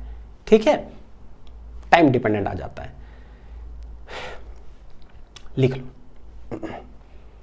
अब अगर ये कांस्टेंट हो गया तो इसका थोड़ा सा अगर मैं इसके आगे अगर प्रोसीड करूं कि भाई ये क्या आया है, तो देखो जरा ये क्या आया है फ्रॉम लेक्चर 1, हल्का से इसका अंडरस्टैंडिंग देख लो। जब हम इधर लिखते थे, याद है, मान लो कि डिस्टेंस और एंगल है ना, ये है पाथ, कितना डिस्टेंस चला और यह कितना एंगल कवर करेगा। यानी इधर लिख देते थे मान लो डिस्टेंस और इधर लिख देते थे एंगल। डिस्टेंस को थोड़ा सा यहाँ पर बोलते हैं पाथ में कितना डिफरेंस हो गया, और एंगल में जब बोलते हैं तो बोल देते हैं बेसिकली कि फेज में कितना डिफरेंस हो गया है। तो हमें पता है कि जब भी कोई वेव अगर इतना चल देता है ना एक साइकिल, तो एक साइकिल में डिस्टेंस होता है लैम्डा, तो एंगल कितना टोटल होता है? देखो 360 डिग्री, यानी कि 2 पाई। तो हम लोग कैसे लिखते हैं? लैम्डा अगर पाथ डिफरेंस बाई चांस अगर हो जाए तो समझो कि एंगल में कितना डिफरेंस हो गया है? 2 पाई का डिफरेंस हो गया है ना। एक वेव मान लो कि यहाँ है और एक वेव ना थोड़ा सा आगे हो, आगे मैं यहाँ खड़ा हूँ, यहाँ से चलना चालू किया, एक वेव यहाँ से चालू किया, कितना है दोनों आगे पीछे डिस्टेंस? अगर लैम्डा है तो समझो कि फेज में कितना है? 2 पाई है। क्या फर्क पड़ता है भैया, चाहे डिस्टेंस से समझ लो चाहे एंगल से समझ लो, है कि नहीं? कि मेरे पास 0 रुपया, आपके पास लैम्डा रुपया, ठीक है, थोड़ा आगे, तो एंगल में कितना आगे पीछे होगा? तो हम बोले मेरे पास 0 रुपया, आपके पास 2 पाई रुपया है। क्या फर्क पड़ता है ना, है ऐसा। अच्छा, अगर एक होगा तो बोलते हैं 2 पाई बटे लैम्डा। क्या बोलते हैं? 2 पाई बटे लैम्डा। और पाथ में अगर कुछ और हो गया तो कुछ और को क्या बोल दोगे? लेट डेल्टा एक्स, तो ये हो जाएगा 2 पाई बटे lambda into delta x, multiply करेंगे। आंसर क्या आएगा? बोले भैया अगर आंसर में एंगल इधर है तो एंगल एंगल एंगल एंगल ही आएगा, तो इधर कुछ डिस्टेंस तो आंसर आता है कुछ एंगल। वही 5 कलम का दाम 20 रुपया, 1 कलम का दाम तो 3 कलम का दाम क्या, तो दाम ही आएगा उधर, कैलकुलेट करोगे तो। यानी ये कैसे आता है, याद करने तरीका कैसे सिखाए थे कि डिस्टेंस है ये तो डिस्टेंस वाला रखो और 2 पाई को इधर कर दो, तो ये आ जाता था, देखो ऊपर डिस्टेंस नीचे डिस्टेंस, तो इधर डेल्टा फाई, तो इधर हो जाएगा 2 पाई। ये याद करने का तरीका था, जहां पर बोले थे कुछ डिस्टेंस है, ये पूरा डिस्टेंस है एक साइकिल का, ये कुछ एंगल है, ये पूरा एंगल है एक साइकिल का, हो गया। यही आया देखो जरा, डेल्टा फाई इक्वल टू के डेल्टा एक्स कांस्टेंट में। देखो 2 पाई बटे लैम्डा क्या होगा? के, इसको बोलते क्या है? के, तो भैया ये के है, यानी कि के डेल्टा एक्स बराबर क्या है? डेल्टा फाई है, तो वही चीज। अब समझ में आ रहा हो भाई, सब सेम ही है, ऐसे समझ लो चाहे ऐसे समझ लो। यानी दो वेव जब चलता है, चल करके किसी पॉइंट पर पहुंचा है, फेज का डिफरेंस निकालेंगे, फ्रीक्वेंसी सेम तो ऐसा के डेल्टा एक्स, और अगर फ्रीक्वेंसी डिफरेंट होगा तो भाई टाइम डिपेंडेंट हो जाता है। ठीक, इतना हमें समझ में आ चुका है। और यही है बेटा, देखो क्या कि फेज डिफरेंस जो है ना, टाइम डिपेंडेंट का मतलब जो है ना, मैं इधर समझाता हूं जरा एक और, यहां से देखो फेज अंडरस्टैंड फेज मतलब ये लिख देता हूं, understand phase by diagram, by diagram. देखो समझ लेना, बड़ी इंपॉर्टेंट है ना। अक्सर लोग क्या करते हैं, ये सब ऐसी हवा में बोल दिए, भैया बोलने से समझ में नहीं आता, जब तक डायग्राम पिक्चर हमारे पास ना हो ना तो क्लैरिटी नहीं आता है। अगर मान लो ना कि एक वेव हो, तो यहां से वो शुरू कर रहा है ऐसे ऐसे और चल रहा है आगे की ओर, ठीक है ऐसे। दूसरा जो वेव है वो भी यहीं से स्टार्ट कर रहा हो और ऐसे ऐसे ऐसे आगे की ओर चल रहा है, ठीक। लेट दोनों का फ्रीक्वेंसी बोल देते हैं सेम है, मतलब फ्रीक्वेंसी सेम का मतलब जितना देर में ये जितना टाइम में ये एक साइकिल कवर करता है उतना ही टाइम में ये सेम फ्रीक्वेंसी है, ठीक है ऐसे ऐसे। तो फेज डिफरेंस कैसे बोलेंगे, शुरू एकदम शुरू में देखना जरा, t equal to 0 x equal to 0, मतलब at the starting, at the starting का मतलब क्या, t इक्वल टू 0 बोलो, x इक्वल टू 0 बोलो। तो भैया x इक्वल टू 0 कहाँ हो जाएगा, यहाँ। t इक्वल टू 0 कहाँ हो गया, यहाँ। तो यहीं पर बताओ कि initial phase eight the starting इतना पर इनिशियल फेज इसका क्या है, क्या है इनिशियल फेज। तो देखो ये क्या कहलाता है पता है, 0, यानी कि इसका इनिशियल फेज है। जो भी मैं अभी बता रहा हूँ इनिशियल फेज बता रहा हूँ ताकि पहले फेज का मीनिंग समझ में आए, इनिशियल फेज। तो φ1 देखो कितना हो गया पता है, 0 डिग्री, डायरेक्ट दिख रहा है, 0 से स्टार्ट हो रहा है तो भैया वो 0 डिग्री हो गया। ये भी कहां से स्टार्ट हो रहा है, 0 से ही स्टार्ट हो रहा है, तो ये φ2 कितना हो गया पता है, 0 डिग्री। इनिशियल फेज की मैं बात कर रहा हूं। हेंस अगर फेज डिफरेंस निकाले तो ये हो जाएगा φ2 माइनस φ1, आंसर कितना हो जाएगा, 0 माइनस 0 इक्वल टू 0 डिग्री। ये देखो फेज का डिफरेंस। तो कहीं पर अगर फेज का डिफरेंस अगर 0 हो, इसका मतलब है कि भाई अगर वो 0 पर आया है किसी जगह पर ना, 0 है मान लो, तो उसका भी क्या है, 0 ही है। क्या है ये, 0 ही है। तो फेज डिफरेंस हो गया 0। जब भी फेज डिफरेंस 0 होता है ना तो हम लोग बोलते हैं क्या, the two waves are in phase. क्या बोलते हैं कि द टू वेव्स आर, किस तरह से वो है, तो बोलते हैं इन फेज है, वो सेम फेज में, कहने का मतलब इन फेज है, तभी फेज डिफरेंस क्या है, दोनों का 0 है। एक ये हुआ, बनाते चलना एक एक कर करके, सब चीज का जरूरत पड़ेगा। अब एक है, एक ऊपर से ऐसे जा रहा था ओरिजिन से भी ये ऊपर की ओर ही जा रहा था, दोनों क्या हो गया भैया, सेम फेज हो गया, ठीक है। अब एक बनाता हूं ओरिजिन से ही, एक ऊपर ऐसे बनाता हूं, एक नीचे से ऐसे बनाता हूं, तब इसका क्या मतलब है, देखो जरा, एक ऊपर से ऐसे ऐसे ऐसे वेव आगे की ओर जा रहा है, वेव 1, और दूसरा जो है ना यहीं से शुरू हो रहा है, लेकिन क्या है ना वो नीचे से ऐसे ऐसे ऐसे जो है वो जा रहा है। तो इन दोनों में फेज का डिफरेंस क्या होगा, तो डायरेक्ट अंडरस्टैंडिंग देखो हमें समझ में आ जाएगा। बोले जब तक डायग्राम पिक्चर नहीं बनेगा तो समझ नहीं आएगा। ओरिजिन से ही ये शुरू हो रहा है, लेकिन किधर, ऊपर की ओर। तो अगर एक लाइन पर अगर समझोगे तो पहला पार्टिकल जो है उसका किधर, ऊपर की ओर, इधर जा रहा है शुरुआत, और ये शुरू में ही किधर है, जरूर 0 डिग्री है, लेकिन ये किधर से, नीचे की ओर से ये मोशन अपना शुरू करा ऐसे। तो यानी दूसरे वाला पार्टिकल इधर वाइब्रेट करते हुए जा रहा है, तो ये पार्टिकल इधर, ये पार्टिकल इधर। तो बताओ डायरेक्ट फेज डिफरेंस अगर मैं बोलूं तो कैसे समझोगे, बताओ। Phase difference delta phi between the two waves क्या है, और वो भी मैं कैसा बात कर रहा हूं, इनिशियल फेज डिफरेंस की बात कर रहा हूं कि शुरू में ही what is the phase difference. तो बोले एक ऊपर एक नीचे, यहां दिख जाता है दोनों के बीच में कितना, 180 डिग्री का फेज डिफरेंस है, जिसको कि हम लोग पाई बोल सकते हैं ना, एक ऊपर एक नीचे, यानी फेज डिफरेंस इज पाई। अगर दो वेव्स इस तरह से मोशन शुरू कर रहा हो सच दैट, देखो दोनों के बीच में फेज डिफरेंस अगर 180 डिग्री हो, तो ऐसे हम लोग बोलते हैं वेव्स को कि they are out of phase है। आउट ऑफ फेज मतलब एक इधर जा रहा था, एक इधर जा रहा है, भैया रेंज से बाहर ही है, दोनों सेम तरफ चले, तो इसको हम लोग बोलते हैं क्या, these the two waves are out of phase, दोनों आउट ऑफ फेज है। डायग्राम सही दिखते वक्त इतना चाहिए। अच्छा, कभी मैं बोलूं ना कि फेज डिफरेंस जो है वो कांस्टेंट है between the two waves, phase difference constant है। जो देखे कि कोहेरेंट सोर्स लेते हैं, दोनों का फ्रीक्वेंसी सेम, तो कांस्टेंट आया था, और अगर फ्रीक्वेंसी डिफरेंट लेते हैं तो टाइम डिपेंडेंट आता है, देख चुके हैं, ठीक है।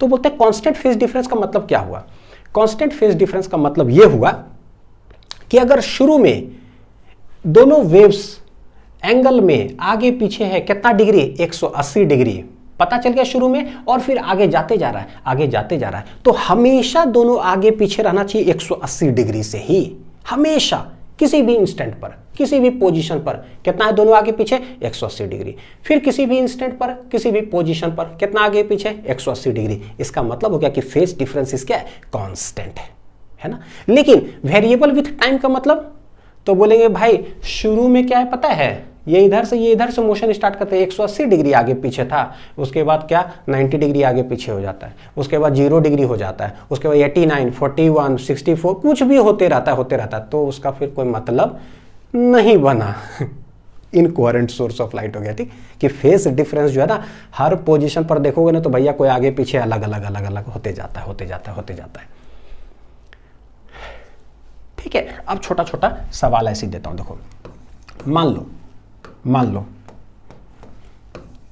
कि एक ऐसे मोशन स्टार्ट किया, ठीक है, यहां से, और दूसरा जो वेव है ना वो कहां से, ये टॉप पोजीशन होता है ना, तो ये अपना एक्सट्रीम पोजीशन से ऐसे मोशन स्टार्ट किया है। तो ये कहां से शुरू किया, देखो 0 डिग्री से, और ये अपर एक्सट्रीम से स्टार्ट किया है, का मतलब कितना डिग्री है, 90 डिग्री कह सकते हैं, क्योंकि पता है कि यहां से स्टार्ट करें, कि यहां से स्टार्ट करें मतलब क्या होता है, 90 डिग्री आगे है। तो बोलेंगे जिस समय ये 0 डिग्री पर है, शुरू में एकदम शुरू में ही देखो, जिस समय ये 0 डिग्री पर है उस समय ये +90 पर है। कितना पर है ये, +90 पर है। तो देखो इसका, ये जो भी मैं बात कर रहा हूं बच्चों, पता है क्या, फाइंड इनिशियल फेज डिफरेंस।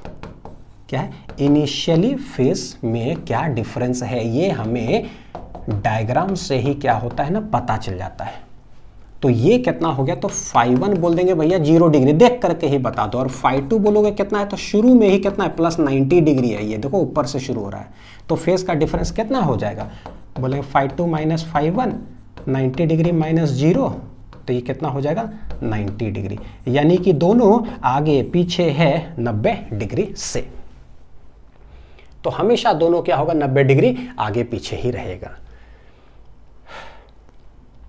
ठीक है, ये मतलब है। अच्छा, इसी में एक और मान लो कि अगर एक वेव यहाँ से ऐसे चल रहा है आगे की ओर, और दूसरा जो है ना वो अपना नीचे एक्सट्रीम से ऐसे चालू कर रहा है, और फिर जा रहा है ये भी किधर, आगे की ओर, तब कितना आगे पीछे होगा, तो पता चला कि इनिशियली ये कितना डिग्री है, तो φ1 शुरुआती बोलेंगे 0 डिग्री है, और ये कितना -90, तो ये दिख रहा है कि ये -90 डिग्री है। तो फेज का डिफरेंस यहाँ निकालोगे तो देखो कितना आएगा, तो बोलेंगे φ2 माइनस φ1, φ2 है -90, कितना है, -90 -0, यानी कि -90 डिग्री। तो पता चल रहा है क्या, फेज डिफरेंस -90 आने का मतलब क्या हुआ कि भाई 90 डिग्री पीछे है दूसरा वेव, तो पहला जहां पर है ना उसे 90 डिग्री किधर है, पीछे। शुरू में हमें अगर जैसे ही पता चल जाता है इनिशियल फेज डिफरेंस, उसके बाद मान लो कि constant phase difference between the two waves है, इसका मतलब है कि हमेशा ये क्या रहेगा, 90 डिग्री पीछे ही रहेगा पहले वेव से, यही मतलब हो गया। 99.99% ऑफ द क्वेश्चन में कांस्टेंट फेज डिफरेंस होता है, कोहेरेंट सोर्स होता है, और सिर्फ 0.1% समझ लो, मतलब कि अगर टोटल 20-25 सवाल आज तक पूछा गया जेई में या आईआईटी में ना, मान लो 25 सवाल, तो उसमें से एक ही सवाल ऐसा होगा जिसमें कि इनकोहेरेंट वाला आता है। तो यही मतलब होता है कि फेज डिफरेंस का मैंने आई होप कि थोड़ा सा डायग्रामेटिकली जो है ना समझाने की कोशिश किया। अब देखो समझ में आ जाएगा। तो कोहेरेंट सोर्स में क्या था कि if at a particular point in a given medium, किसी भी पॉइंट पर क्या होगा, phase difference between the displacements produced by the each of the waves क्या है, does not change with time. Phase difference time के साथ चेंज अगर नहीं होगा तो उसको कोहेरेंट सोर्स बोल रहे हैं। अच्छा, हमारे पास इन जनरल क्या आया है भाई, इन जनरल अगर देखेंगे डेल्टा फाई बराबर आया है क्या, तो k x2 minus x1 plus ω1 minus ω2 into क्या है t, ये इन जनरल आया है, इन जनरल एक्सप्रेशन फेज का। इसमें ये क्या कह रहा है कि phase difference does not change with time. तो भाई फेज डिफरेंस तो टाइम के साथ चेंज करता है। कब ऐसा होगा कि टाइम के साथ चेंज नहीं करेगा, बोले जब दोनों ω1 और ω2 सेम हो जाए, सेम हो जाएगा तो ये हो जाता है 0, यानी कि इसके लिए हम लोग कह सकते हैं क्या, देखो इफ ω1 इक्वल टू ω2 अगर सेम हो जाए दोनों, तो डेल्टा फाई जो आ जाएगा वो क्या आ जाएगा, k डेल्टा x, क्या आएगा, k डेल्टा x आएगा, बस इतना ही आएगा। और ये क्या है, कांस्टेंट है, यानी it do not change with time, यानी कि समझ में आ रहा है। तो कोहेरेंट सोर्स समझने के लिए या तो ये बोलो कि फेज डिफरेंस कांस्टेंट हो, do not change with time, या बोल दो कि भैया दोनों जो सोर्स से वेव आ रहा है ना, दोनों का फ्रीक्वेंसी क्या है, सेम। बस बस बस खत्म। और इनकोहेरेंट सोर्स तो phase difference changes with time. तो इसके लिए कैसे लिखेंगे, तो ये बोल दो phase difference changes with time. देख लो जरा, टाइम के साथ चेंज हो रहा है, तो टाइम के साथ चेंज हो रहा है, तो इन शॉर्ट हम लोग क्या कह सकते हैं, that is omega 1 and omega 2 are different. ये बोल दो है ना, आर क्या है, डिफरेंट। दोनों सेम नहीं होगा, तो चाहे फ्रीक्वेंसी डिफरेंट बोल दो या बोल दो कि टाइम के साथ ऐसे, क्योंकि अगर ये दोनों डिफरेंट होगा तो भाई ये टर्म जीरो नहीं होने जा रहा है, it will change with time. ये हुआ रियल मीनिंग। अब इसका फिजिकल सिग्निफिकेंस जो है ना, जब हम लोग इंटेंसिटी पढ़ लेंगे ना, तब बताऊंगा कि कैसे इंटेंसिटी जो है फेज पर डिपेंड करता है। और फेज दो ही चीज हो सकता है, या तो टाइम के साथ चेंज करेगा या कांस्टेंट रहेगा। तो क्या हो जाएगा ये आगे समझेंगे, ठीक है। चलो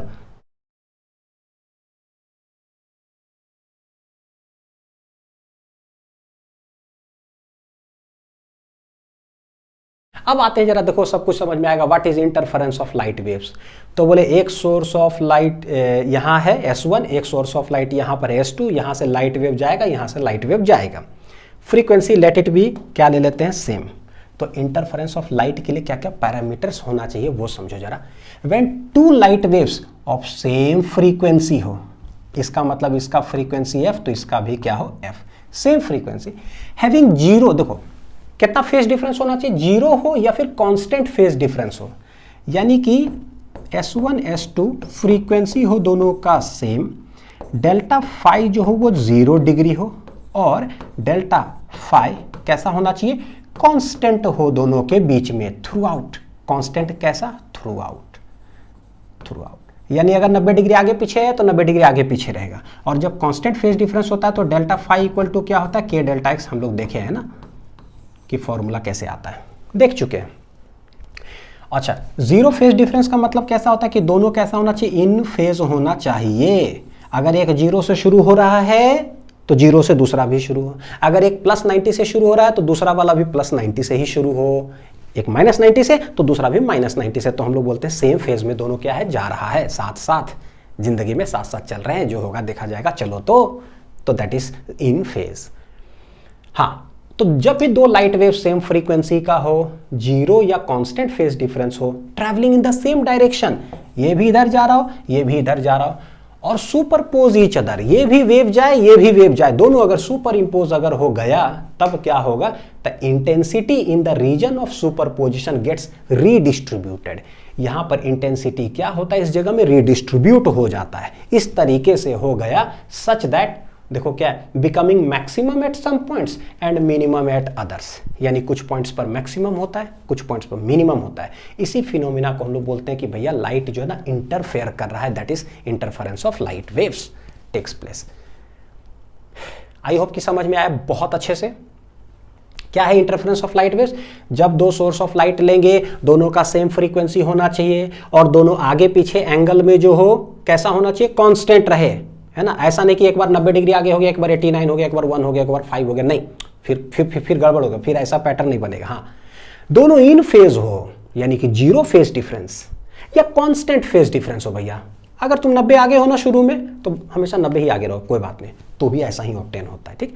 और constant phase difference between the two waves, और दोनों सुपर इंपोज करे एक दूसरे पर, then the intensity gets redistributed such that becoming maxima at some points and minima at the other points। इसको हम लोग बोलते हैं इंटरफेरेंस ऑफ लाइट। पता चल जाएगा। तो दो लाइट वेव्स मिलेंगे, कहीं ब्राइट कहीं इतना। अच्छा, ये देखो रिजल्टेंट एम्पलीट्यूड अब हम लोग को निकालना है कि eight any point in the interference pattern, ये जो इंटरफेरेंस पैटर्न जो बन रहा है ना, इसमें निकालो कि भैया रिजल्टेंट एम्पलीट्यूड क्या होगा, ठीक। एक कॉमन जो धारणा हम लोग जो समझ में आता है ना, कि कहीं पर मान लो कि बोलते हैं कि ब्राइटनेस बहुत ज़्यादा है, तो इसका मतलब पता है क्या होता है, इसका मतलब है कि जो लाइट है या जो वेव हम लोग बोलते हैं, उसका समझो कि एम्पलीट्यूड बहुत ज़्यादा है, या फिर बोलो कि इंटेंसिटी बहुत ज़्यादा है, ठीक है। अगर एक वेव ऐसे है और दूसरा जो लाइट वेव है ना ऐसे है, तो सोचो कौन ज़्यादा चमकेगा, किसका ब्राइटनेस ज़्यादा होगा। तो बोले देखो इसका एम्पलीट्यूड क्या है, ये कम है, इसका एम्पलीट्यूड क्या है, ज़्यादा है। तो जिसका ज़्यादा एम्पलीट्यूड होगा ना वो ज़्यादा ब्राइट होगा, मतलब लाइट क्या होगा, ज़्यादा चमकेगा। अच्छा मैं बोलूँ एक बार, दो तरीके से बोलता हूँ, my name is Anil Kumar, और एक बोलता हूँ my name is Anil Kumar. तो भैया किसमें इंटेंसिटी ज़्यादा है, सेकंड वाले का इंटेंसिटी मेरा क्या है, ज़्यादा है, तीव्र से, बहुत तीव्रता ज़्यादा है। तो जब ज़्यादा तीव्रता है ना, इसका मतलब सेकंड वाला जो वेव बना होगा ना मेरा, my name is Anil Kumar, तो ऐसा बनेगा ज़्यादा एम्पलीट्यूड का। आएगा जो शो करके बोले थे ना my name is Anil Kumar, तो वो ऐसा बनेगा। इसका मतलब है एम्पलीट्यूड इसका कम है, इंटेंसिटी इसका कम है। आई होप कि क्लियर हुआ होगा।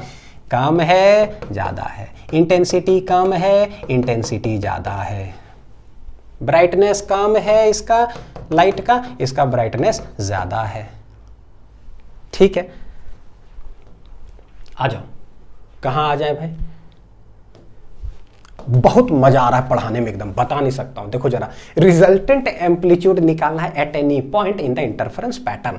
वही एक वेव ऐसे जा रहा हो एक पार्टिकल पर, वो इसको फोर्स कर रहा है कि तुम नीचे जाओ, नीचे जाएगा, सेम डायरेक्शन में ट्रैवल करना चाहिए, फ्रीक्वेंसी सेम होना चाहिए। तो इसी डायरेक्शन में एक और वेव ट्रैवल करता है सेम ही फ्रीक्वेंसी का, मान लो कि दोनों के बीच आगे पीछे है। तो ये अगर ओरिजिन से शुरू हो रहा था भैया, ये ऊपर से शुरू हो रहा है, जा रहा जा रहा जा रहा जा रहा, ऐसे अगर जा रहा है ना, तो ये समझो ऊपर से चालू हो रहा है, दोनों आगे पीछे है। कितना आगे पीछे है, हालांकि एग्जैक्ट ऊपर से चालू होगा तो कितना आगे पीछे होगा, सोचो 90 डिग्री, एक जीरो से एक ऊपर से, तो 90 डिग्री। अच्छा अगर उन दोनों के बीच में कहीं हो तो इन जनरल ना डेरिवेशन करें, तो इन जनरल हम लोग कंसीडर करें तो कैसे कंसीडर करें, तो इन जनरल का मतलब है कि एक वेव ऐसे चालू हो रहा है ना, तो दूसरा वेव अगर ऊपर से अगर चालू हुआ तब तो भैया 90 डिग्री, लेकिन ऊपर से नहीं होकर के अगर यहाँ से कहीं बीच में चालू हुआ तो क्या बोलोगे, तो क्या बोलोगे सोचो, तो लेट एक कुछ भी एंगल बोल देंगे। तो यहीं से अगर चालू हो रहा ऐसे तो कितना एंगल बोल देंगे, तो बोले देखो अगर इसका फाई इक्वल टू 0 है ना, तो ये कितना है, तो बोले भैया वो अपर एक्सट्रीम से तो शुरू नहीं हो रहा, तो 90 तो होगा नहीं, तो इसका बोलते हैं लेट इट बी कितना है, फाई है। ये कुछ एंगल है यहाँ पर देख लो जरा, इसका मतलब कि जहाँ से ये शुरू हो रहा है ना उससे ये फाई क्या है, आगे है। क्या है ये, आगे है। अगर ये अनिल है ना तो ये अनिल प्लस फाई है शुरू में ही, शुरू में ही क्या है, थोड़ा सा आगे है। ठीक, हाँ तो ये है वेव y1 और ये वाला क्या है वेव, मतलब ये y2 मतलब डिस्प्लेसमेंट्स। हमें रिजल्टेंट एम्पलीट्यूड निकालना है eight any point in the interference pattern. तो वेव 1 को कैसे लिखा जाए, तो बोले y1 लिखा जाता है कैसे, a1 sine kx minus omega t. Let पहला जो वेव है, लेट जो पहला वेव है जा रहा है आगे की ओर, तो kx माइनस ओमेगा टी या ओमेगा टी माइनस kx जो लिख सकते हो। एम्पलीट्यूड पहला का है a1। दूसरा वेव जो है भैया जाना चाहिए इसी सेम डायरेक्शन में ही, एक लेट अलग एम्पलीट्यूड है, तो ये हो जाएगा sine kx minus omega t. ये फेज देखो क्या है, फेज कितना है, तो बोले t equal to 0 x equal to 0, तो t equal to 0 x equal to 0 करोगे तो एंगल कितना आएगा, 0। तो देखो सच में 0 है एकदम, देख लो जरा, है ना, शुरू में कितना एकदम 0 एंगल। और ये क्या है, ये अपर एक्सट्रीम से नहीं चालू हो रहा, मान लो ये ना अपर एक्सट्रीम इसका ये है, ये वाला, तो थोड़ा कहीं और से बीच से ही मान लो चालू हो रहा है। लेट इट भी कितना इसके एंगल आगे है, ये है फाई, जो पीछे डायग्राम अभी बनाया था मैंने। हाँ लेट कितना है, फाई।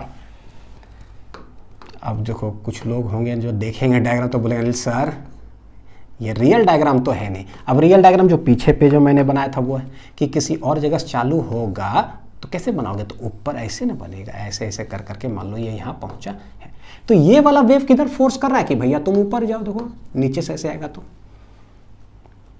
अब पता चल रहा है कि हाँ यहाँ से ऊपर ऐसे जा रहा है, तो मैक्सिमम से तो चालू नहीं हुआ, किसी एंगल से चालू हुआ। यानी कि शुरू में ही t equal to 0 x equal to 0 करो तो ये 0 नहीं होना चाहिए, कुछ ना कुछ इसका होना चाहिए, तो लेट इट भी क्या है, फाई। तो इससे पता चलता है कि जहाँ इसका फेज है ना शुरुआती में, उससे ये फाई कितना है, आगे है, आगे। तो this is equation number 1, this is equation number 2। तो पहले का एम्पलीट्यूड a1, दूसरे का एम्पलीट्यूड a2। तो हम लोग बोलेंगे भैया रिजल्टेंट एम्पलीट्यूड कैसे निकालोगे, रिजल्टेंट किसी जगह पर पार्टिकल का जो है एम्पलीट्यूड क्या होगा, कैसे पता चलेगा, तो बोले रिजल्टेंट पता चलता है वेक्टर सम से, यानी y1 प्लस y2 कर दो। तो बोले कि फ्रॉम प्रिंसिपल ऑफ सुपरपोजिशन, या from superposition principle, superposition principle, से हमें पता चलता है कि क्या पता चलता है भाई कि y जो होगा resultant displacement of the particle जो होगा वो हो जाएगा y1 plus y2। This is resultant displacement, ठीक है, will be y1 plus y2, यानी दोनों को ऐड कर दो तो बोले resultant displacement of the particle will be y1 है a1 sine kx minus omega t, और दूसरा जो है y2 है कितना a2 sine kx minus omega t plus कितना है 5। अब ये दोनों को हमें देखो ऐड करना है, इससे हमें निकालना है कि भाई इसका तो पहले वाले का a1 है, दूसरे वाले का a2 है, रिजल्टेंट क्या होगा वो बताओ। तो रिजल्टेंट निकालने का तरीका क्या होता है, तो we have two methods here. एक है कहलाता है बाई वेक्टर मेथड, देखो सेम है, resultant amplitude at any point p कैसे निकालोगे, तो एक है बाई वेक्टर मेथड, तो इसको हम वेक्टर से निकालेंगे, और यही चीज को देखो हम निकालने जा रहे हैं फिर से वही, तो ये है बाई डिटेल्ड मेथड, ठीक। तो जो बाई वेक्टर मेथड है बेटा, हाँ ये मैं इसको पता है क्या बोलता हूं, ये मैं बोलता हूं शॉर्ट ट्रिक मेथड, ये एक्चुअली शॉर्ट ट्रिक बन जाता है। और जो डिटेल्ड मेथड है ना, डिटेल्ड मेथड इसको हर जगह पर बोर्ड्स के अंदर तो यूज करना ही है, लेकिन नीट और जेईई में भी इससे क्या है ना सवाल पूछ लिए जाते हैं, ठीक। तो ये जो डिटेल मेथड होगा तीनों जगह पर यूज होगा, लेकिन जो शॉर्ट ट्रिक है ना use in neat and JEE.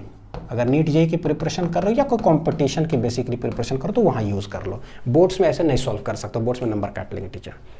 तो कैसे करें, तो इसको बनाने का तरीका क्या होता है, बेसिकली क्या है ये, it is a combination of SHM कहलाता है। ये क्या कहलाता है, ये कॉम्बिनेशन ऑफ एसएचएम कॉन्सेप्ट से हम लोग निकालते हैं, ये कॉम्बिनेशन ऑफ एसएचएम कॉन्सेप्ट से निकालते हैं।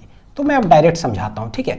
देखो लेट के एक्स माइनस ओमेगा टी क्या है, तो एंगल, तो लेट कोई एंगल को एक डायरेक्शन है एक्स एक्सिस ऐसे, ठीक है, उस डायरेक्शन से में कितना एम्पलीट्यूड लेकर के पहला वेव है a1, और के एक्स माइनस ओमेगा टी हो गया, लेकिन उतना प्लस फाई एंगल कर दोगे ना उधर दूसरा वाला a2 एम्पलीट्यूड लेकर के है। तो इसको डायग्रामेटिकली कैसे बनाओगे, वेक्टर मेथड से। तो बाई वेक्टर कॉन्सेप्ट जो है, देखो जरा, जो कि वेक्टर्स में हम लोग पढ़े हैं और एसएचएम में भी हम लोग पढ़े हैं, ठीक, डायरेक्ट समझते हैं। ये है मान लो कि कितना के एक्स माइनस ओमेगा टी का डायरेक्शन, ये के एक्स माइनस ओमेगा टी, तो इधर कितना एम्पलीट्यूड लेकर करके है भैया a1, दूसरा a2 जो एम्पलीट्यूड वो किधर है, तो बोले के एक्स माइनस ओमेगा टी है ना इतना, प्लस 5 कर दो, तो प्लस 5 कर दो, प्लस मतलब क्या एंटी क्लॉक में 5 कर दो, ठीक है। इधर जो लेकर के है वो है a2 एम्पलीट्यूड, तो इस एंगल को कैसे लिखोगे, तो बोले ये के x minus omega t plus 5, तभी तो ये इतना a1 एम्पलीट्यूड लेकर के प्लस 5 इधर जाते हैं इतना एंगल पर, तो ये है a2 एम्पलीट्यूड लेकर के। कहने का मतलब एक a1 इधर a2 इधर, दोनों के बीच में एंगल इतना, वेक्टर पढ़े हो, a1 इधर a2 इधर, दोनों के बीच का एंगल है 5। बताओ एक a1 एक a2, रिजल्टेंट किधर, इन दोनों के बीच में, तो भैया रिजल्टेंट कहीं बीच में चला जाएगा, और वो क्या होगा, तो ए आर बोल दो, रिजल्टेंट एम्पलीट्यूड है ये। तो कितना होगा, तो बोले देखो जो हॉरिजॉन्टल है ना उससे कितना एंगल पर होगा, तो लेट भी उसको बोलते हैं थीटा। यही देखो फेस फेस फेस का मतलब एंगल नहीं बोलता हूं, यहां समझ में आएगा। a1 है मान लो 0 डिग्री से शुरू होता 0 पर, वहां से लेट 5 एंगल पर आगे था कौन, a2। अच्छा, तो भैया रिजल्टेंट एम्पलीट्यूड वो किधर होगा, तो बोले इन दोनों के बीच में कहीं, ठीक, तो वो भी तो कुछ एंगल पर होगा, तो बोले वो कितना एंगल पर, क्या 0 से ही शुरू होगा, नहीं वो कुछ और होगा शुरू, लेकिन वो 5 से कम होगा, 5 से कम, लेट थीटा एंगल पर, ये रिजल्टेंट एम्पलीट्यूड ये है, ऐसे कर करके। क्या है ये, पहचानते हो, या तो triangle law of vector addition बोलो, या तो parallelogram law of vector addition वाला कॉन्सेप्ट से हम लोग पढ़े। तो मैं लिख देता हूं from parallelogram law of vector addition concept से हम लोग निकालते हैं, ठीक है। तो यहां पर देखो क्या करते हैं, ये है a1 ये है a2, दोनों के बीच का एंगल कितना है 5, तो भाई ये जो a2 है ना इसी को यहां पर ही पैरेलली अगर हम शिफ्ट कर दो तो ये भी क्या हो गया, देखो a2 हो गया, तो this is a1 horizontal line, this is a2। तो देखो इसको अगर एक्सटेंड अगर किया जाए, इसको एक्सटेंड अगर किया जाए a1 को, डॉट डॉट डॉट से कर देता हूं, इसको एक्सटेंड कर देते हैं, ठीक है। तो ये a1 हो गया, ये a2, दोनों के बीच एंगल है 5, तो ये हो जाएगा मेरा कितना 5, तो यहाँ से क्या करो, थोड़ा सा लग रहा है देखने में थोड़ा और इधर होना चाहिए था टिल्टेड, कोई बात नहीं। ऐसे करके हम क्या करते हैं, एक परपेंडिकुलर ड्रॉप करते हैं। लेट दिस इज परपेंडिकुलर, बेटा लग नहीं रहा उधर से देखने में, लेकिन आप समझ लो कि ए आर ऐसे यहाँ तक खींचो, एक परपेंडिकुलर ड्रॉप करो। तो सोचो अगर परपेंडिकुलर ड्रॉप करेंगे, ये है A2, ये है फाई, तो ये जमीन में कितना आ जाएगा सोचो। तो भाई A2 है, ये है फाई, तो A2 cos फाई इधर हो जाएगा। तो A2 cos फाई इधर हो गया, तो ठीक सामने क्या बन जाएगा, ये A2 sin फाई बन जाएगा। रिजल्टेंट एम्पलीट्यूड हमें निकालना है, कैसे निकलेगा, तो बोले एक राइट एंगल ट्रायंगल हमें यहाँ पर दिख रहा है, जो कि पूरा बेस यानी कि जिसको मैं जमीन बोलता हूँ, वेक्टर इसलिए बोलता हूँ, हमेशा पढ़ करके रखो, बहुत जरूरी होता है। यह मेरा जमीन, तो जमीन पर टोटल कितना लेंथ हो गया, A1 plus A2 cos phi, perpendicular कितना है, A2 sin फाई, तो बस हाइपोटेनियस हो गया AR। कैलकुलेट कर लो, लिख लो, इसको बना लो, इसके नीचे करता हूँ डेराइव। तो देखो क्या होगा, ये किस टाइप का हो गया, तो बोले AR जो होगा, तो हाइपोटेनियस का जो स्क्वायर होता है वो क्या होगा, रूट अंडर ये स्क्वायर प्लस ये स्क्वायर, यानी कि रूट अंडर हो जाएगा बेस जो भी है, क्या है देखो A1 plus A2 cos phi, total जो है इसका हो जाएगा होल स्क्वायर, प्लस ये हो जाएगा A2 sin फाई का होल स्क्वायर। आई होप कि इसमें दिक्कत नहीं होना चाहिए, मतलब ये मैं बोल रहा हूँ कि इधर A1 plus A2 cos phi है, और इधर क्या है, परपेंडिकुलर में A2 sin फाई है, ठीक है। रिजल्टेंट कितना हो जाएगा, this is resultant amplitude AR, और ये कितना एंगल पर है, दिस इज थीटा, यानी थीटा है जो रिजल्टेंट एम्पलीट्यूड है ना, उसका फेज है। ये किसका फेज है, रिजल्टेंट एम्पलीट्यूड का फेज है कि कितना एंगल पर वो है, A1 से। तो ये देखो hypotenuse, perpendicular square, base square. तो इसको सॉल्व करो भाई, तो रिजल्टेंट एम्पलीट्यूड यहाँ से आता है, ये डायरेक्ट है मतलब निकालने का। तो A प्लस बी का होल स्क्वायर क्या हो जाएगा, तो A square plus B square plus 2AB, तो 2A1 A2 cos फाई। अब थोड़ा सा मैथमेटिकल चलेगा, तो डरना मत, समझा दिए जितना समझाना था। इसका होल स्क्वायर, तो इसका होल स्क्वायर, इसका होल स्क्वायर। यहाँ से देखते हैं ये दोनों में A2 स्क्वायर कॉमन ले लो, तो sine square phi plus cos square phi कितना हो जाएगा मेरा 1। पता है ये वेक्टर पढ़ा रहा हूँ क्लास 11th का, वेक्टर पढ़ा रहा हूँ। A1 स्क्वायर तो भाई ठीक, लेकिन इन दोनों जगह से जो मैंने मार्क किया है A2 स्क्वायर अगर कॉमन ले लो तो ये हो जाएगा cos square phi plus sine square phi, plus ये बच रहा है कितना 2A1 A2 cos of phi, ठीक। तो ये फाइनल मेरा जो आंसर आएगा cos square plus sine square कितना हो जाएगा 1, यानी कि A1 square plus A2 square ये हो गया, और plus 2A1 A2 cos of कितना आ रहा है phi. This is the formula of the resultant amplitude. तो जब भी एम्पलीट्यूड निकालते हैं ना तो समझ में आना चाहिए भैया मैं कितना तेज से बोल रहा हूं, है ना, वो डिपेंड करता है एम्पलीट्यूड पर ही। मैं बोलूं हेलो, देखो मेरा एम्पलीट्यूड हेलो, और एक आदमी बोले हेलो, ठीक है भैया, तो दोनों मिल जाएगा ना, तो रिजल्टेंट कितना कस के आवाज निकलेगा, दैट इज रिजल्टेंट एम्पलीट्यूड। वही चीज है, एक लाइट वेव, दो लाइट वेव, और दोनों कितना आगे पीछे से है ना, कांस्टेंट फेज डिफरेंस थे, ऐसा करके।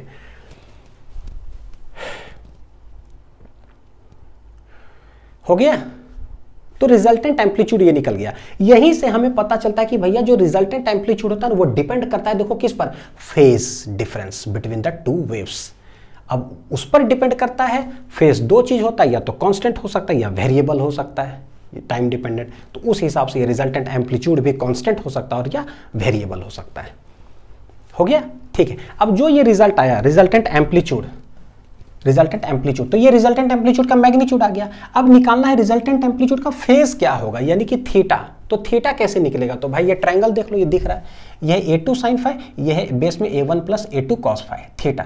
तो tan थीटा से निकालते हैं, परपेंडिकुलर बटे बेस, तो tan थीटा, यानी बोलेंगे कि फेज ऑफ, क्या निकाल रहे हैं भाई, फेज ऑफ रिजल्टेंट एम्पलीट्यूड, और वो होता क्या है, थीटा से डिनोट करते हैं। तो कैसे निकालते हैं, tan थीटा से। तो tan theta equal to perpendicular बटे बेस, परपेंडिकुलर में है A2 sin फाई और बेस में है मेरा A1 plus A2 cos phi. Hence theta बराबर अगर निकालना होगा हमें तो tan इनवर्स कर देंगे, और ये आ जाएगा A2 sin phi divided by A1 plus A2 cos phi. A1 plus A2 cos phi। लिख लो इसे, देखते हैं कि है ना आगे क्या है। तो जो भी ये वाला डेराइव होकर के आया है, ये सब कैसे है भाई, वेक्टर कॉन्सेप्ट, जो कि बहुत आसानी से लिखा हुआ था। वेव का इक्वेशन ऐसे हम लोग उसको तुरंत क्या करते हैं, वेक्टर में लेकर के चले जाते हैं और धड़ाक से आ जाता है आंसर, वाह। लेकिन यही चीज का जो है ना एक डिटेल्ड मेथड भी होता है, जो कि बोर्ड्स नीट जेईई में हर जगह हमें जरूरत पड़ता है। वो कैसे निकालते, तो बोले कि भाई रिजल्टेंट एम्पलीट्यूड हमें निकालना है। तो हमने देखा कि रिजल्टेंट जो डिस्प्लेसमेंट आया था ना y1 प्लस y2, y1 क्या है, तो A1 sine kx minus omega t plus A2 sine kx minus omega t plus 5। थोड़ा सा ये क्या है आगे है। अब रियल में यहां से पता चलता है कि भाई रिजल्टेंट डिस्प्लेसमेंट का एम्पलीट्यूड कैसे लिखेंगे और फेज कैसे लिखेंगे। तो कैसे इसको सॉल्व किया जाए, तो बोलते हैं क्या, इसको ट्रीट कर लो कोई A और इसको ट्रीट कर लेते हैं B। तो देखो एक्सपैंड अगर करें हम लोग, तो A1, अभी डरना मत ये वाला स्टेप से। एक चीज़ मैं बोल देता हूँ कि क्लास 11th में जो हमने किया था वही कर रहा हूँ, पहला चीज़। दूसरा, एक तो फिर से रिवीजन कराओ तो यहाँ से समझ में आ जाएगा। और जिन भी बच्चे का मैथ्स अगर होगा ना, तो इंटीग्रेशन के अंदर यही सेम स्टेप का जरूरत पड़ेगा। इंटीग्रेशन जब सॉल्व करोगे तो मदद मिल जाएगा थोड़ा सा कॉन्सेप्ट कि पता चलेगा कि करते क्यों है। हाँ, तो A1 ऐसा प्लस A2, यहाँ पर जरा फॉर्मूला लगाओ साइन A प्लस B का, तो ये क्या हो जाएगा, sine A cos B plus cos A sine B। यानी मैं कहाँ फॉर्मूला लिख दूँ, यहाँ लिख दूँ, देखो जरा, साइन अगर A प्लस B अगर हो तो क्या हो जाता है, sine A cos B plus cos A sine B, ये होता है ना। तो पहले साइन A कॉस B लिखते चलते हैं। तो देखो साइन A, तो ये हो जाएगा kx minus omega t, sine A cos B plus cos A sine B, ऐसा sine A cos B, sine A cos B plus cos A sine B। अब जरा A2 इसमें मल्टीप्लाई होगा तो A2 इसमें भी मल्टीप्लाई होगा, उसमें भी मल्टीप्लाई होगा, हैंस रिजल्टेंट डिस्प्लेसमेंट पूरा अच्छे से लिख लेते हैं बढ़िया जरा। तो ये हो जाएगा sine kx minus omega t plus A2 इसमें मल्टीप्लाई करो तो A2 कॉस फाई, देखो क्या है कांस्टेंट। अगर फेज डिफरेंस को हम लोग कांस्टेंट मान रहे हैं तो ये पूरा टर्म क्या है, कांस्टेंट। तो मल्टीप्लाई इधर होगा, देखो A2 cos phi sine kx minus omega t, ठीक है, प्लस फिर A2 इधर मल्टीप्लाई होगा, साइन फाई क्या हो जाएगा कांस्टेंट, तो A2 sine phi cos kx minus omega t हो गया, ये हो गया। अब यहाँ हम लोग देखते हैं कि भाई ये है sine kx minus omega t, यहाँ भी है sine kx minus omega t, तो दोनों जगह से कॉमन ले लो। तो अगर दोनों कॉमन ले लेंगे तो बचेगा क्या, A1 plus A2 cos phi. तो बोले यहाँ पर बचेगा A1 plus A2 cos phi, कब, जब हम sine kx minus omega t ले लेंगे कॉमन। तो ले लो, ये टाइम डिपेंडेंट वाला है, कॉमन ले लिए, प्लस इस साइड तो A2 साइन फाई है ही, और कॉस टाइम डिपेंडेंट वाला है kx माइनस ओमेगा टी। अब यहीं से जो है ना गाड़ी चलता नहीं है, समझ में आना बंद हो जाता है कि भाई अगला स्टेप क्या करे, क्या ही करे। बच्चों ये सब देखो कांस्टेंट है, ये टाइम डिपेंडेंट कुछ है, फिर ये कांस्टेंट, ये टाइम डिपेंडेंट है। तो हम लोग करते क्या है, ये जो A1 प्लस A2 है, समझना, पहला जो वेव है ना उसका एम्पलीट्यूड A1 है, दूसरा जो है ना उसका एम्पलीट्यूड A2 है। तो भैया इसका क्या, तो रिजल्टेंट का कुछ तो होगा, लेट AR। अच्छा, इसका फेस क्या है, तो बोले इसका देखो initially kx minus omega T है, जहां ये है ना उससे ये फाई आगे है, प्लस फाई। तो भाई ये रिजल्टेंट वाला वो किधर है, तो हमने देखा कि वो थीटा आगे होता है।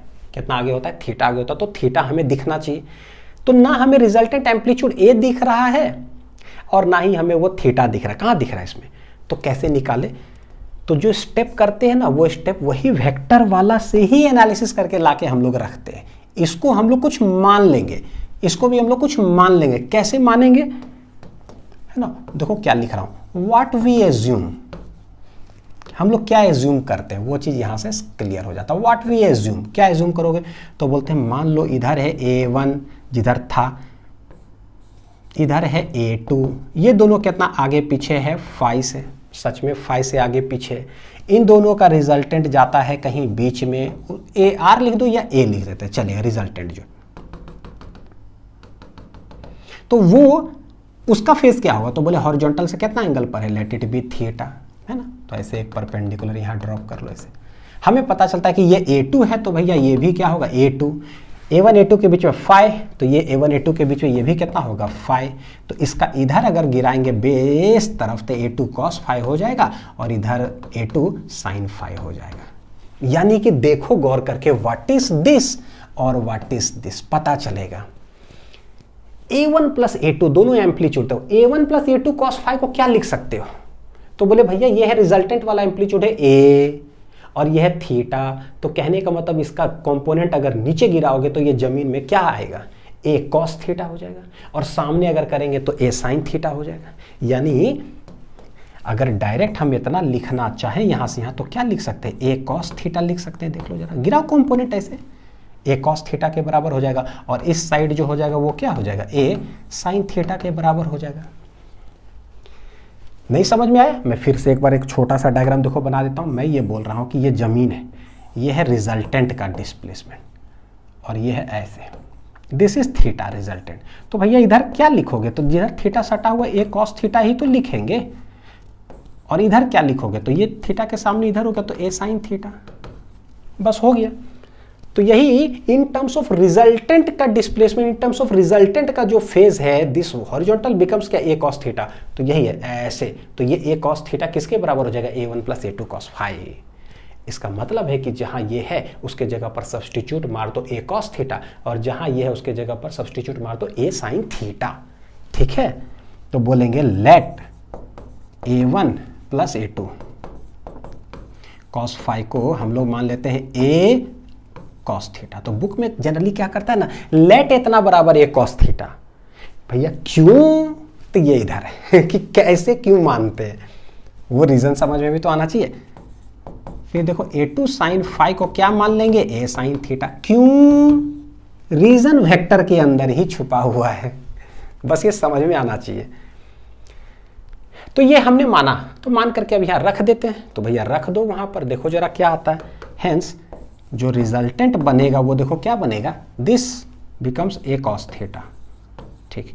तो ये है sine kx minus omega t plus A2 sin phi को क्या माने हैं, A sin थीटा, तो A sin थीटा हो गया, उधर क्या है cos kx minus omega t. Anil sir कर क्या रहे हो, बिल्कुल बहुत जरूरी है भाई, कर क्या रहे हो, लिखे जा रहे हो लिखे जा रहे हो लिखे जा रहे हो। एक सेकंड में बोल ही देता हूं। यहाँ देखो पहला वेव वन जो है ना, देखो वेव वन को हम लोग कैसे लिखे हैं पता है, A1 साइन क्या लिखे थे, kx minus omega T, wave one, ठीक है। वेव टू को क्या लिखे थे, तो वेव टू लिखाया था कि इसका कोई एम्पलीट्यूड है और ये किधर है, तो बोले जहां पर वो खड़ा है ना उससे फाई आगे है ये, तो इससे ये फाई आगे है। अच्छा भैया ये क्या है, रिजल्टेंट जो बनेगा वो भी क्या होगा, तो रिजल्टेंट वेव है, तो रिजल्टेंट वेव ये उसका कोई एम्पलीट्यूड होगा, होगा ही होगा, और इसका क्या होना चाहिए, तो बोले कि जिधर ये होता है ना kx माइनस ओमेगा टी, जहां पर ये A1 वाला होता है उससे थीटा आगे होता है, कौन, रिजल्टेंट वाला। तो मेरा इस फॉर्मेट में आना चाहिए कि इससे ये थीटा क्या है आगे। ये है मैथमेटिक्स। डायग्रामेटिकल अगर देखोगे तो बोले ओरिजिन से शुरू हो रहा है, ऐसे ऐसे करके वेव चलता है, दिस इज y1 ओरिजिन से, जहां ये है उससे फाई आगे है, ठीक है। तो फाई आगे का मतलब मान लो यहां फाई कर देते, ठीक है, ऐसे ये, तो ये बोले कि भैया क्या है, देखो शुरू में ही क्या है, फाई आगे है, ये फाई आगे। तो बोले तीसरा वाला जो बनता है रिजल्टेंट वो क्या है, तो वो ये फाई से कम होता है। देखो this is A2, this is 5 भैया ज्यादा है थोड़ा, इन दोनों के बीच में रिजल्टेंट है, दिस इज रिजल्टेंट वाला एम्पलीट्यूड, वो क्या है थोड़ा सा कम एंगल है, कम। तो 5 जहां से A2 शुरू हो रहा है उससे थोड़ा कम से शुरू होगा, जहां से ये शुरू हो रहा है उससे थोड़ा कम, तो थोड़ा सा कम से शुरू करो। तो कम से शुरू करते हुए ऐसे ऐसे करके ये रिजल्टेंट जाएगा, तो इसको बोलते हैं क्या, इससे ये फाई आगे हुआ ना, इससे ये थीटा आगे, दिस इज द इतना। ये हुआ डायग्रामेटिकल। इसका एम्पलीट्यूड A1 है भैया, इसका एम्पलीट्यूड A2, तो रिजल्टेंट का कितना होगा, A या AR जो बोल दो। ये डायग्रामेटिकल मीनिंग होता है। अगर मैं फेज का डायग्राम नहीं सिखाता ना कि इनिशियली कितना आगे पीछे, तो आपको यही नहीं समझ में आता कि भैया ये +5 प्लस थीटा कर रहे, कर क्यों रहे, वो पता चलता कि कैसे वेव शुरू हो रहा है। शुरू में इससे इतना आगे उतना आगे। बड़ी इंपॉर्टेंट पेज है ये वाला, बहुत इंपॉर्टेंट, इसको बना जरूर लेना अलग से। तो हम ना बेसिकली इस फॉर्मेट में लाने की कोशिश करें कि उसका कुछ एम्पलीट्यूड हो और इससे कितना आगे, यही चीज़ देखो यहाँ पर ला रहे हैं। इसीलिए हमने इसको कुछ माना ए कॉस थीटा, इसको ए साइन थीटा, ताकि रिजल्टेंट एम्पलीट्यूड भी आ गया, रिजल्टेंट एंगल भी आ गया। लेकिन ये भी उस फॉर्मेट में नहीं आया एक वेव जैसा, अभी एडिशन में ही है।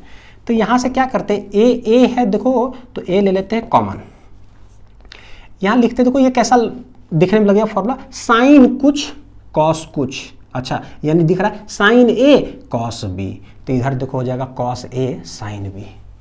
देखते हैं कैसा फॉर्मूला बनता है ये, sine kx minus omega t cos theta लिख लो इसको अरेंज करके, प्लस इधर लिख लो कॉस जो भी kx माइनस ओमेगा टी है और साइन ऑफ थीटा, ऐसे।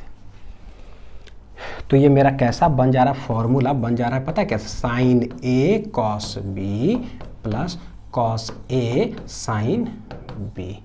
What is this, sine A cos B plus cos A sine B क्या कहलाता है, साइन ए प्लस बी कहलाता है। हेंस जो रिजल्टेंट एम्पलीट्यूड होगा वो बन जाएगा ए साइन, क्या बनेगा ए प्लस बी, तो ए है मेरा देखो क्या, ए है ये प्लस बी, बी क्या है थीटा। देखो कि बहुत अच्छा से ये क्लियर हुआ कि नहीं हुआ।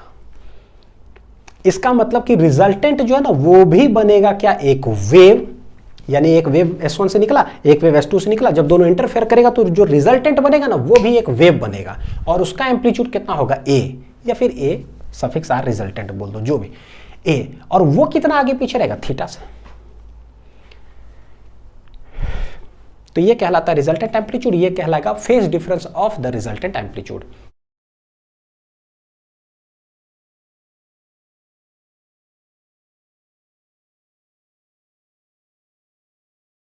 ठीक है, पता चल गया बढ़िया से, ये भी हो गया हम लोग का क्लियर है ना। अब आते देखो रिजल्टेंट एम्पलीट्यूड निकाल करके बताओ, when the amplitudes of both the interfering waves are क्या है सेम। अब हमें पता चल गया कि भैया ठीक है, एक A1 का होता है एक A2 का होता है, तो रिजल्टेंट होगा क्या। बेटा देखो जरा यहाँ ये एक चीज़ वहाँ जाने से पहले है ना, ये जो डेराइव करके हम लोग ला रहे थे ना, देखो जरा एक पॉइंट यहाँ पर मैंने मिस कर दिया, ये हाथ y1 प्लस y2 हमने किया, दोनों को ऐड ऑन किया, क्या माने ये भी पता चल गया, ठीक है। सो सब्स्टिट्यूट करके लाएं तो resultant is also a wave, ये तो प्रूफ हो गया। लेकिन वो रिजल्टेंट एम्पलीट्यूड निकाल करके बताओ और वो थीटा निकाल के बताओ इस डेरिवेशन में, तो रिजल्टेंट एम्पलीट्यूड कहाँ से निकलेगा। तो बोले कि बीच में जो हम माने थे ना, देखो जरा ये जिसको माने थे ना, यहीं से निकलता है ये, ठीक। तो इसको बोल दो लेट इक्वेशन नंबर 1, इसको बोलते हैं 2। यही दोनों से कुछ कुछ करने से जो है ना हमारा रिजल्टेंट एम्पलीट्यूड और थीटा दोनों निकलेगा। तो ये निकाल करके बताता हूँ। तो फ्रॉम इक्वेशन 1 एंड 2 क्या क्या निकालना है हमें इस डेरिवेशन में, to find resultant amplitude A, resultant amplitude A. तो बोले from 1 and 2, from equation 1 and 2 बीच डेरिवेशन में क्या हुआ, हमने माना a cos थीटा को माना है क्या, a1 plus a2 cos phi को मान लिए थे क्या, a cos थीटा, और a sin थीटा माने थे किसको, a2 sin फाई को। यही दोनों को माने थे, यही इक्वेशन 1 और इक्वेशन 2 था। इन दोनों में क्या ऐसा करोगे सच दैट रिजल्टेंट एम्पलीट्यूड निकल जाएगा भाई ये। तो बोले एक है a cos थीटा, एक है sin थीटा, तो स्क्वायरिंग एडिंग करेंगे। ये डेरिवेशन का ही पार्ट है ना, स्क्वायरिंग एंड एडिंग 1 एंड 2, दोनों को ऐड भी करें लेकिन स्क्वायर करके। तो यहाँ देखो क्या हो जाएगा, ए स्क्वायर कॉस स्क्वायर थीटा हो गया ये, प्लस क्या हो जाएगा ये ए स्क्वायर साइन स्क्वायर थीटा। तो स्क्वायरिंग एडिंग हमने किया, इधर भी करो। तो पहले स्क्वायर करो, a1 plus a2 cos phi का क्या कर दो स्क्वायर, प्लस ऐड करना है a2 साइन फाई का कर दो स्क्वायर। ठीक, देखना ना वेक्टर में ही हम लोग चले जाएंगे। यहाँ ए स्क्वायर कॉमन लेंगे, कॉस स्क्वायर थीटा प्लस कितना हो जाएगा साइन स्क्वायर थीटा, और ये इसको ओपन करेंगे तो ए प्लस बी का होल स्क्वायर, तो ये हो जाएगा ए स्क्वायर प्लस बी स्क्वायर। एकदम सेम चीज स्टेप है, वो था वेक्टर मेथड वाला शॉर्ट ट्रिक। और यह पूरा डेरिवेशन जो है ना उसमें कैसे प्रूफ करके लाते हो, तो वो है कि इसको जो माने बीच में उसको सॉल्व कर तो करते जाओ, वही आंसर आएगा। a प्लस बी का whole square, A square plus B square plus 2ab, तो 2a1 a2 cos फाइव इतना, प्लस ये जो है कितना हो जाएगा a2 स्क्वायर साइन स्क्वायर कितना है 5। फिर वही राइट साइड में क्या है भाई, इन दोनों को अगर देखो तो a2 स्क्वायर कॉमन ले लेंगे, cos square 5 plus sine square 5 हो जाएगा कितना मेरा 1। रिजल्टेंट एम्पलीट्यूड देखो ये आ जाएगा a square cos square theta plus sine square theta 1, उस साइड में a1 स्क्वायर है, a2 स्क्वायर कॉमन ले लो तो ये हो जाएगा cos स्क्वायर 5 प्लस कितना है sine square 5 plus 2a1 a2 cos 5। लग रहा है ना सिर्फ मैथमेटिक्स मैथमेटिक्स मैथमेटिक्स हो रहा है। Hence a square equal to a1 square plus a2 square cos square plus sine square 1 plus 2a1 a2 cos 5 which gives the resultant amplitude का formula ये वही आया जो हम लोग जानते हैं, क्या है a1 square plus a2 square plus 2a1 a2 कितना हो जाएगा cos 5, ये हो गया। तो इसे डेरिवेशन के अंदर कैसे प्रूफ होकर के आएगा, तो इतना लंबा चौड़ा प्रूफ होता है और ये बोर्ड्स के अंदर आता है। लास्ट 5 इयर्स देखोगे ना तो 3 बार बोर्ड्स में आ चुका है ये। रिजल्टेंट एम्पलीट्यूड निकल गया, और थीटा कैसे निकालेंगे, हाउ टू फाइंड थीटा, तो टू फाइंड ए यहां है तो बोले how to find theta, to find theta, ठीक। तो इसी दोनों इक्वेशन में देखो ना, फ्रॉम इक्वेशन 1 2 में ही क्या करेंगे, यह है साइन थीटा यह है कॉस थीटा, तो डिवाइड कर दो, इक्वेशन 2/1 कर दो। जैसे ही डिवाइड करेंगे ना तो ए कैंसल आउट हो जाएगा, देखो बड़ा अच्छा चीज आ जाएगा, तो 2 डिवाइडेड बाई 1 कर दो, तो ए साइन थीटा बटे ए कॉस थीटा इधर हो जाएगा एलएचएस में, तो ए साइन थीटा डिवाइडेड बाई क्या हो जाएगा ए कॉस ऑफ थीटा, और उधर है a2 साइन 5 डिवाइड बाई इतना a2 sine 5 divided by a1 plus a2 cos 5। अब देखो अक्सर लोग क्या करते हैं, ये वाला पार्ट स्किप कर देते हैं, बेटा हमें स्किप नहीं करना, हमें पढ़ना है ना, नहीं तो फिर बहुत अच्छा सवाल चला जाएगा कंपटीशन में। साइन बटे कॉस क्या हो जाएगा tan थीटा, इधर जो भी बच रहा है a2 sine 5 divided by a1 plus a2 cos 5। Hence पता चल गया कि यहाँ से थीटा कैसे निकाल लेंगे, tan इनवर्स हो जाएगा ना, तो फाइनली थीटा बराबर बोल सकते हैं tan inverse a2 sine 5 divided by a1 plus a2 cos 5।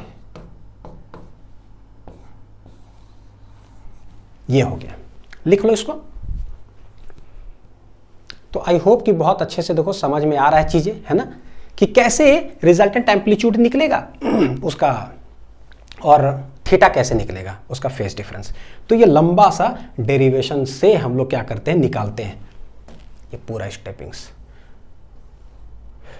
तो जैसे एक एक करके लिखते जाता हूं, बढ़िया से इसको लिखो और इसे प्रैक्टिस करना है, ठीक है। बस y1 प्लस y2 करेंगे, और हमें पता है कि बीच में आता है कुछ मानने वाला, तो मानने वाला को वेक्टर जैसा ही डायग्राम बना दो, जिसको मैं शॉर्ट ट्रिक बोलता हूँ, उसी से मानने वाला भी हो जाता है। बहुत आसान हो गया एकदम, है ना, सिंपल स्टेप्स, ठीक है।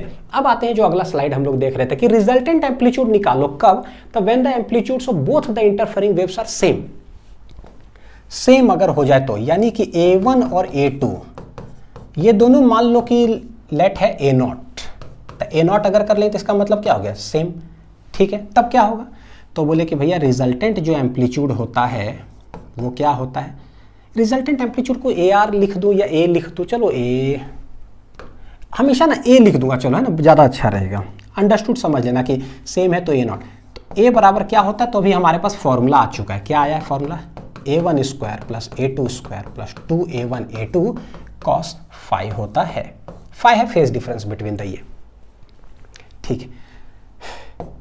दोनों जगह पर रखो, सेम अगर हो जाएगा तो क्या होगा, तो ये a0 स्क्वायर हो जाएगा, ये भी a0 स्क्वायर हो जाएगा, 2 ये भी a0 ये भी a0 cos ऑफ 5। ऐसा फॉर्मूला आएगा ना जो इलेक्ट्रोस्टैटिक से मैं आप लोग को याद कराते आ रहा हूं, बहुत बार याद कराया, शॉर्ट ट्रिक भी लिखा है एकदम लाल कलम से देखना याद है कि नहीं। a0 स्क्वायर क्या हो जाएगा, 2a0 स्क्वायर हो जाएगा, भैया ये भी कितना हो जाएगा, 2a0 स्क्वायर कॉस ऑफ कितना हो जाएगा 5, ठीक है। यहाँ से देखो 2a0 स्क्वायर आ जाएगा कॉमन, तो कॉमन ले लेंगे तो यहाँ बचेगा 1 और इधर बच रहा cos 5, 1 प्लस cos 5, तो 1 प्लस कॉस थीटा का ना एक फॉर्मूला होता है हमारे ट्रिग्नोमेट्री के अंदर। तो जब भी फॉर्मूला कुछ आएगा तो मैं लिख जरूर दूंगा कि 1 प्लस कॉस थीटा का फॉर्मूला कितना होता है पता है, 2 कॉस स्क्वायर थीटा बटे 2 होता है। और जब अगर 1 माइनस कॉस थीटा अगर हो तो ये हो जाता है 2 साइन स्क्वायर थीटा बटे 2, ये फॉर्मूला होता है। हाफ एंगल फॉर्मूला बोलते हैं, इसीलिए देखो है ना, एक्चुअली 1 प्लस कॉस 2 थीटा और 1 माइनस कॉस 2 थीटा का होता है, लेकिन 2 थीटा बटे 2 करो तो एंगल हाफ हो गया, हाफ, तो ये इधर भी एंगल हाफ कर देते हैं। तो 1 प्लस कॉस 5 का देखो जो फॉर्मूला होगा लिखते हैं, तो 2a0 स्क्वायर, 1 प्लस कॉस 5 क्या हो जाएगा, तो 2 कॉस स्क्वायर 5 बटे 2। तो 2 एक 2 गया बाहर, a0 स्क्वायर एक a0 गया बाहर, कॉस स्क्वायर है तो एक कॉस 5 बटे 2 बाहर हो जाएगा। This is the resultant amplitude, this is the resultant amplitude. सही है। 2a0 cos 5 बटे 2, क्या ये चीज पता है कि नहीं पता है? देखो कहां से मैं बोल रहा हूं, अगर मैं बोलूं कि अगर दोनों सेम अगर होता है फोर्स, मान लो ये है F ये है F, दोनों के बीच में एंगल हो मान लो कि थीटा, ठीक है, तो भैया रिजल्टेंट जो फोर्स होगा वो क्या हो जाता है, सेम अगर होता है तो वही root under F square plus 2 F cos theta. तो आंसर क्या आता है, 2f cos थीटा बटे 2, यही। अब अगर मैं बोल रहा हूं कि एक एम्पलीट्यूड है a0, एक एम्पलीट्यूड है a0, दोनों के बीच में एंगल है थीटा, तो भैया रिजल्टेंट जो एम्पलीट्यूड होगा वो क्या आएगा, तो बोलेंगे 2a0 cos थीटा बटे 2। दुनिया गोल है भैया, ऐसा ही फॉर्मूला आएगा, f 2f cos थीटा बटे 2। Dipole moment p 2p cos theta बटे 2। Magnetic dipole moment m 2m cos theta बटे 2। आज आ गया एम्पलीट्यूड, तो भैया ऐसा भाई, थोड़ा देर के बाद इंटेंसिटी, तो 2 इंटेंसिटी cos थीटा बटे 2। दुनिया गोल है, एकदम अच्छा से गोल है पूरा अच्छा से। तो ये रिजल्टेंट एम्पलीट्यूड हो जाता है 2a0 cos 5 बटे 2। अच्छा अब चलते हैं, देखो जरा क्या नेक्स्ट, अब सिर्फ मैथमेटिक्स है। इंटेंसिटी ऑफ वेव क्या होता है, तो मैं एक फॉर्मूला यूज कर रहा हूं यहां पर, कहां से, from class 11 physics, from 11th physics wave chapter की इंटेंसिटी का फॉर्मूला बेसिकली होता क्या है, तो इंटेंसिटी का जो फॉर्मूला होता है आई से डिनोट करते हैं उसको, वो होता है half rho omega square A square V, जहां पर रो क्या है, तो this is the density of the medium, जिस मीडियम से वेव जा रहा हो, है ना, बस वही। तो देखो वेव है ना, यहां पर लाइट क्या है, light is a form of wave, तो भैया सेम ही फॉर्मूला यूज कर लेते हैं। ओमेगा पता है, वी क्या है, वी है speed of light, speed of wave बोल दो, speed of wave in that medium, कि उसी मीडियम में वेव का स्पीड क्या है, ये स्पीड ऑफ मीडियम हो गया। ओमेगा एंगुलर फ्रीक्वेंसी, और ए जो है वो है एम्पलीट्यूड ऑफ द वेव, ए क्या है, amplitude of the wave, amplitude of the wave, ये तो ये ठीक है। इंटेंसिटी ऑफ द वेव ऐसा होता है, यानी यहां से हमें पता चला कि देखो इंटेंसिटी कहीं ना कहीं किसके प्रोपोर्शनल है, एम्पलीट्यूड का स्क्वायर, है ना। तो किसी भी मीडियम में जब कोई वेव चल रहा होगा, किसी मीडियम में चल रहा है, मान लो ये मीडियम है पूरा पानी, लेट इट बी, पानी में एक वेव चल रहा है, ठीक है, तो उस मीडियम में क्या क्या कांस्टेंट हो जाएगा, उस मीडियम का डेंसिटी, पानी का डेंसिटी फिक्स है पता है, फिर स्पीड ऑफ वेव, तो वेव का स्पीड जो होगा पानी के अंदर वो भी क्या हो जाएगा, कांस्टेंट, यानी कि ये दोनों हो जाएगा कांस्टेंट किसी मीडियम के लिए। तो फॉर ए गिवन मीडियम जब भी सवाल में बोलेगा ना कि गिवन मीडियम इंटेंसिटी क्या, तो बोले गिवन मीडियम में ना डेंसिटी और स्पीड ऑफ जो वेव है वो दोनों कांस्टेंट होगा, एंगुलर फ्रीक्वेंसी क्या है भाई, और एम्पलीट्यूड ऑफ द वेव क्या है, तो उसके डायरेक्टली प्रोपोर्शनल हो जाएगा, ठीक। तो यानी कि अगर मैं लिखूं कि, चलो इसको लिख लो फिर अगला पेज में लिखता हूं, कि फॉर ए गिवन मीडियम, क्या मैं बोल रहा हूं, नोट पॉइंट में बोलते हैं सबसे पहला, कि फॉर ए गिवन मीडियम क्या क्या कांस्टेंट होगा, तो बोलेंगे डेंसिटी एंड वी विल भी क्या हो जाएगा, कांस्टेंट हो जाएगा फॉर ए मीडियम, किसी भी मीडियम के लिए भैया ये दोनों पैरामीटर हो गया कांस्टेंट। अब अलग लाइट आ रहा है अलग एम्पलीट्यूड लेकर के, अलग लाइट आ रहा है अलग फ्रीक्वेंसी लेकर के, ठीक है भाई, अलग अलग फ्रीक्वेंसी है चलेगा, तो intensity will be directly proportional to omega square A square, ये है ना। यानी कि I1 बटे I2 जो होगा वो क्या हो जाएगा, तो बोले कि भाई देखो 1 यानी डायरेक्टली प्रोपोर्शनल है, तो omega 1 square A1 square divided by omega 2 square A2 square हो जाएगा। सवाल बनाने का ये तरीका हो गया। किसी भी मीडियम में एक लाइट वेव आ रहा है A1 एम्पलीट्यूड लेके, फ्रीक्वेंसी ऐसा है, दूसरा लाइट वेव आ रहा है A2 एम्पलीट्यूड लेकर के, फ्रीक्वेंसी ऐसा है भाई, ठीक है, हो गया दो लाइट वेव से। सेकेंड नोट पॉइंट यहां पर क्या है कि for coherent source of light, for coherent source, यानी कोहेरेंट सोर्स का मतलब क्या होता है, अब डायरेक्ट हम सिखा चुके हैं। कोहेरेंट सोर्स का मतलब ही हो गया फ्रीक्वेंसी दोनों वेव का क्या हो जाएगा, कांस्टेंट, डायरेक्ट एनालिसिस। दूसरा है फेज डिफरेंस जीरो हो या फेज डिफरेंस भी क्या हो, कांस्टेंट हो। तो कोहेरेंट सोर्सेस का मतलब होता है क्या कि फ्रीक्वेंसी तो एफ और ओमेगा जो भी बोलो होगा क्या, कांस्टेंट होगा। कोहेरेंट सोर्सेस का मतलब ही होता है कि एक S1 से जो वेव निकल रहा हो भैया उसका अगर ओमेगा है, तो दूसरे वाले से भी जो वेव निकल रहा उसका भी क्या ओमेगा, तो हम लोग बोलते हैं they are coherent source of light. और अगर दोनों का ओमेगा सेम होता है, सेम फ्रीक्वेंसी होता है, तो डेल्टा फाई क्या आ जाता है, कांस्टेंट, है ना। यानी कि इफ ओमेगा 1 बराबर अगर ओमेगा 2 हो जाए, देन हमने देखा है कि डेल्टा फाई जो है क्या हो जाता है, के delta x which becomes constant. तो बोलते हैं कांस्टेंट फेज डिफरेंस, बोलो कांस्टेंट फेज डिफरेंस, इसका मतलब है कि frequency same, constant phase difference हो दो लाइट वेव के बीच में, क्या मतलब हुआ, मतलब है कि फ्रीक्वेंसी सेम है। फ्रीक्वेंसी सेम होगा तभी जाकर के ये डेराइव होकर के आता है कांस्टेंट। देखिए ये था प्लस ओमेगा 1 माइनस ओमेगा 2, वो जीरो हो जाएगा तब क्या होगा, तो बोले किसी मीडियम में जा रहा है, तो किसी मीडियम में गया तो भैया रो भी तो कांस्टेंट है ही, और अगर कोहेरेंट सोर्सेस है तो ओमेगा भी कांस्टेंट, यानी कि दैट इज ऐसे बोल सकते हैं रो भी एंड ओमेगा भैया सब अगर कांस्टेंट ही हो जाएगा, तो इंटेंसिटी ऑफ द वेव जो होगा लाइट वेव किसके प्रोपोर्शनल होगा, तो सिर्फ देखो किसके प्रोपोर्शनल होगा, रो भी ओमेगा सब कांस्टेंट, तो सिर्फ एम्पलीट्यूड के प्रोपोर्शनल। यानी कि कोहेरेंट सोर्स ऑफ लाइट जब होता है तो इंटेंसिटी डायरेक्टली किसके प्रोपोर्शनल हो जाता है, एम्पलीट्यूड के स्क्वायर के प्रोपोर्शनल।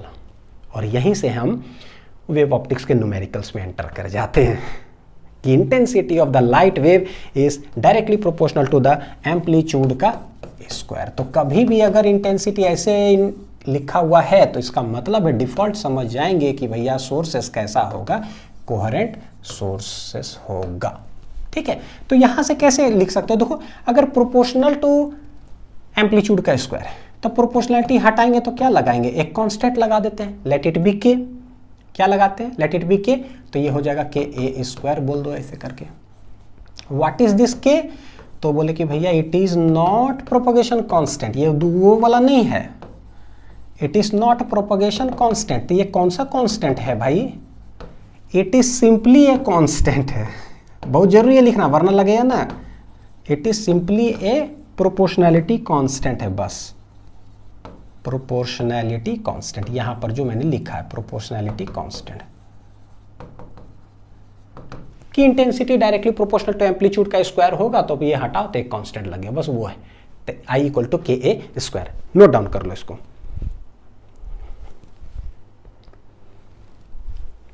अब इसी में देखो जरा पता हमें चल गया ना, तो अब हम लोग डेराइव करते हैं कि resultant intensity in the interference of waves कैसे डेराइव करोगे, ठीक है, कैसे डेराइव करोगे। तो बोले एक सोर्स ऑफ लाइट है, मान लो जा रहा है इधर, A1 एम्पलीट्यूड है इसका, तो लेट इसका इंटेंसिटी है I1, दूसरा है S2, तो ये भी जा रहा है इधर, लेट एम्पलीट्यूड है A2, तो इसका इंटेंसिटी कितना हो जाएगा, इतना। तो कैसे रिजल्टेंट इंटेंसिटी का फॉर्मूला निकालोगे, तो हम लोग बोलेंगे भाई हम ना पढ़कर आए हैं एक्चुअली क्या, रिजल्टेंट एम्पलीट्यूड क्या होता उसका फॉर्मूला अभी पढ़ करके आए, इंटेंसिटी तो हमें नहीं पता, रिजल्टेंट एम्पलीट्यूड क्या होता है, तो बोले ये A बराबर होता है रूट अंडर, देखो क्या होता है A1 square plus A2 square plus 2A1 A2 cos of phi, ये होता है रिजल्टेंट एम्पलीट्यूड का। इंटेंसिटी क्या है भाई, इंटेंसिटी है कोहेरेंट सोर्सेस अगर होता है तो इंटेंसिटी क्या के स्क्वायर के बराबर है, ठीक है। तो यहां लिख दे कि देखो जहां इंटेंसिटी दिखाई देगा वहां हम क्या लिख देंगे, के ए स्क्वायर। अच्छा, तो जहां हमें एम्पलीट्यूड का स्क्वायर दिखाई देगा वहां, तो बोले जहां हमें एम्पलीट्यूड का स्क्वायर दिखाई देगा वहां क्या लिख देंगे, इंटेंसिटी बटे कांस्टेंट लिख देंगे ऐसे। तो ये रिजल्टेंट एम्पलीट्यूड का फॉर्मूला होता है भाई। एक काम करते हैं, दोनों तरफ स्क्वायर कर दो दोनों तरफ स्क्वायर। तो ये ए स्क्वायर रूट का स्क्वायर जाएगा तो ये a1 square plus a2 square plus 2a1 a2 कितना हो गया, कॉस ऑफ फाई, ठीक है। ए स्क्वायर को क्या लिखोगे, तो ये रिजल्टेंट वाला है, ए स्क्वायर आई बटे के, तो ये रिजल्टेंट इंटेंसिटी बटे के हो जाएगा। a1 स्क्वायर, a1 तो i1, यानी कि ये हो जाएगा i1 बटे के, a2 तो i2 बटे के, फिर देखना प्लस 2 a, तो a जहां लिखा रहेगा का मतलब क्या हो जाएगा, तो पूरे में रूट लग जाएगा।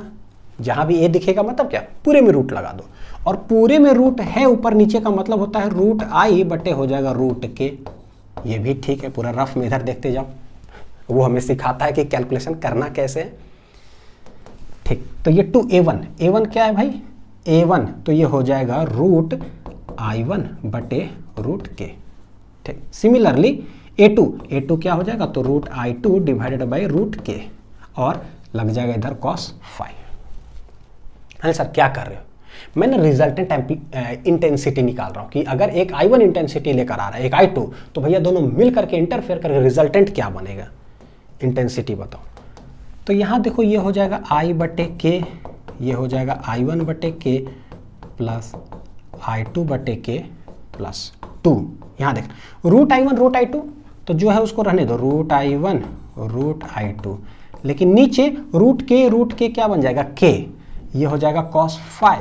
हेंस नीचे देखो राइट आरएचएस में के कॉमन ले ले और इधर के, तो ये तो पूरा कैंसल आउट हो जाएगा। हेंस मेरा जो रिजल्टेंट इंटेंसिटी बन जाएगा आई बराबर होगा i1 plus i2 plus 2 root i1 i2 कितना हो जाएगा, कॉस फाई। ये हो गया मेरा रिजल्टेंट इंटेंसिटी का फॉर्मूला, ठीक है। अब देखो दो फॉर्मूला मेजर जो है ना हमारे सामने आया है, एक है रिजल्टेंट एम्पलीट्यूड का, एक है रिजल्टेंट इंटेंसिटी का। तो रिजल्टेंट एम्पलीट्यूड का जो फॉर्मूला है, बहुत इंपॉर्टेंट चीज बता रहा हूं, देखो जरा। रिजल्टेंट एम्पलीट्यूड का फॉर्मूला होता है ये कि a equal to root a1 square plus a2 square plus 2a1 a2 cos phi. और रिजल्टेंट इंटेंसिटी का जो फॉर्मूला होता है वो है ये i equal to i1 plus i2 plus 2 root i1 i2 cos phi. बीच में हमने देखा कि यहाँ इंटेंसिटी को हम लोग लिखते कैसे, k इंटू ए स्क्वायर, और फिर a स्क्वायर हो जाएगा इंटेंसिटी बटे के। ये सब ना सही से पढ़ने का तरीका है जो हमने पढ़ा बोलोगे है तो कोई गलत भी तरीका होता है, बिल्कुल गलत तरीका होता है। तो गलत तरीका क्या है, for fast method, for fast मतलब अगर तेज बनना हो खट खट खट खट एकदम, तो फॉर फास्ट मेथड के लिए डायरेक्ट जहां इंटेंसिटी हो ना, इंटेंसिटी मतलब एम्पलीट्यूड का स्क्वायर, डायरेक्टली यूज दिस। कोई जरूरी नहीं है कि के सबका यूज करो, intensity directly proportional to amplitude square है, ठीक है, प्रोपोर्शनलिटी है कि ये लगेगा। लेकिन तो किसके लिए डायरेक्ट में बोल रहा हूं यूज करने के लिए, for NEET JEE students, NEET JEE का या कोई कंपटीशन की प्रिपरेशन कर रहे हो ना, डायरेक्ट क्या है इंटेंसिटी एम्पलीट्यूड स्क्वायर, या जहां एम्पलीट्यूड स्क्वायर वहां इंटेंसिटी लिख दो। देखो जरा कैसे, दोनों तरफ स्क्वायर करोगे तो ये लाइन आएगा ए स्क्वायर इक्वल टू ऐसा, जहां ए स्क्वायर दिखाई दे वहां इंटेंसिटी, ये ए स्क्वायर तो इंटेंसिटी होगी, a1 square intensity, a2 square intensity, 2 a, तो a के जगह पर क्या लिखोगे रूट आई, तो डायरेक्टली देखो क्या a के जगह रूट आई, a के जगह रूट आई कॉस फाई, यानी direct go from this line to this line. ये सब लाइन जाने की जरूरत नहीं है, लेकिन अगर बोर्ड्स का हम दे रहे हैं एग्जाम ना तो हमें सब कुछ जाना पड़ेगा। वही मैंने बोला कि अच्छा पढ़ाई, थोड़ा सा तेज वाला पढ़ाई, दोनों तरफ से तैयार रहो भाई। आ गया, हो गया, ठीक। अब इसी में वही एक स्पेशल केस कर लेते हैं। कौन सा स्पेशल केस है भाई, कि रिजल्टेंट इंटेंसिटी ही निकालो when the intensities of both the interfering waves are same. यानी कि पहला जो स्लिट बोलो या फिर बोलो होल से, वहां से जो भी वेव्स आएगा लेट उसका इंटेंसिटी बोलते हैं आई नॉट है। दूसरा वाला स्लिट या होल से जो वेव आ रहा है उसका भी इंटेंसिटी कितना है आई नॉट। ये दोनों करेगा इंटरफेयर। तो बताओ कि जो रिजल्टेंट इंटेंसिटी होगा क्या, तो बोले कि भाई रिजल्टेंट इंटेंसिटी का फॉर्मूला हम जान चुके हैं, क्या होता है I1 plus I2 plus 2 root I1 root I2 cos phi. बहुत आसान लग रहा है। दोनों सेम अगर हो जाए तो ये I0 हो जाएगा, ये I0 हो जाएगा, ये 2 रूट I, तो इस यहाँ क्या बन जाएगा root I0 cos phi. Solve करते हैं, देखते हैं जरा। I0 प्लस I0 कितना हो जाएगा 2I0, और इधर रूट I0 कितना हो जाएगा I0, यानी ये हो जाएगा 2I0 कॉस ऑफ क्या हो जाएगा फाई। यहाँ से 2I0 निकाल लेते हैं कॉमन, तो 2I0 कॉमन आ गया तो बचेगा कितना, यहाँ 1 प्लस हो जाएगा कॉस फाई। देख लो 2I0 कॉमन, ये 1 है, यहाँ पर हो जाएगा कॉस फाई। ये 1 प्लस कॉस थीटा, वही जो रिजल्टेंट एम्पलीट्यूड वाला में लगाए थे एक ट्रिग्नोमेट्री का फॉर्मूला लगा लेते हैं। तो 1 प्लस कॉस फाई हो जाएगा कितना 2 कॉस स्क्वायर फाई बटे 2 हो जाएगा। हेंस फाइनल आंसर आ रहा है 2 जा 4 I0 कॉस स्क्वायर फाई बटे। This is the resultant amplitude. कब यूज करेंगे, जब दोनों इंटेंसिटीज क्या होगा, इंटरफेरिंग वेव्स का होगा सेम तब। ठीक है, तो देखो इसके अंदर रूट नहीं लगा हुआ है, इसीलिए खुला वाला इस टाइप का फॉर्मूला आया है, दोनों अगर सेम है तो बस इतना ही फॉर्मूलास हमें क्या करना है, बहुत अच्छे से दिमाग के अंदर रखना है कि एक तो रिजल्टेंट एम्पलीट्यूड का, रिजल्टेंट इंटेंसिटी का, है ना, रिजल्टेंट एम्पलीट्यूड का मैं चारों फॉर्मूलास जो है ना एक बार लिख देता हूं जरा। A1 square plus A2 square plus 2A1 A2 cos phi, एक ये हो गया। और अगर दोनों होगा सेम तो रिजल्टेंट क्या आता है, तो रूट अंडर में करते थे A0 square plus A0 square, तो ये आता था 2A0 कॉस फाई बटे 2, 2A0 कॉस फाई बटे 2। कब, जब दोनों सेम होता है तो एम्पलीट्यूड। सिमिलरली उसी तरह से इंटेंसिटी जो है वो आता है I1 plus I2 plus 2 root I2 cos phi. यहां पर रिजल्टेंट इंटेंसिटी अगर दोनों सेम हो तो अभी हमने देखा कितना आया 4I0 कॉस स्क्वायर फाई बटे 2, तो ये आता है। क्योंकि पता है यहां पर रूट है इसीलिए वो चीज बाहर होकर के ऐसा आ जाता है, यहां पर रूट नहीं है तो ये यही रह जाएगा। आई होप कि बस इतना अच्छा से अगर समझ में आ गया है तो आगे का लेक्चर में ना मैं पढ़ाऊंगा टाइप्स ऑफ इंटरफेरेंस। वहीं पर हम लोग देखें कि इंटेंसिटी जो है ना, देखो कहीं ना कहीं फाई पर डिपेंड कर रहा है, फेज डिफरेंस पर। एम्पलीट्यूड जो रिजल्टेंट होता है किस पर डिपेंड कर रहा है, फेज डिफरेंस पर। और हम जानते हैं कि फेज डिफरेंस अगर कांस्टेंट होगा कोहेरेंट वेव्स, और अगर फेज डिफरेंस वेरी कर रहा है टाइम के साथ तो भैया समझ में आ रहा है कि इंटेंसिटी भी टाइम के साथ क्या करेगा, वेरी करेगा, इनकोहेरेंट सोर्स हो जाएगा। तो कैसे हम लोग निकालेंगे उसके लिए, यानी कोहेरेंट सोर्स के लिए कैसे रिजल्टेंट निकालोगे, इनकोहेरेंट सोर्स के लिए कैसे निकालेंगे, ये सब हम लोग देखेंगे अगले लेक्चर में। ठीक है, तो अच्छे से यहां तक कमांड करके रखो। नेक्स्ट में एंटर करने जा रहे हैं हम लोग क्या, टाइप्स ऑफ इंटरफेरेंस, और एक से एक भयानक शॉर्ट ट्रिक सिखाने जा रहा हूं कि कंस्ट्रक्टिव इंटरफेरेंस, डिस्ट्रक्टिव इंटरफेरेंस का खट ऐसे ऐसे कर करके हम लोग क्या है पढ़ते जाएंगे। ठीक, 1 रुपया 2 रुपया 3 रुपया 4 रुपया 5 रुपया करके, और वही चीज हमें हेल्प करेगा यंग्स डबल स्लिट एक्सपेरिमेंट पढ़ने में। तो अच्छे से पढ़ाई करते रहो, मिलते हैं अगले लेक्चर में। Thank you.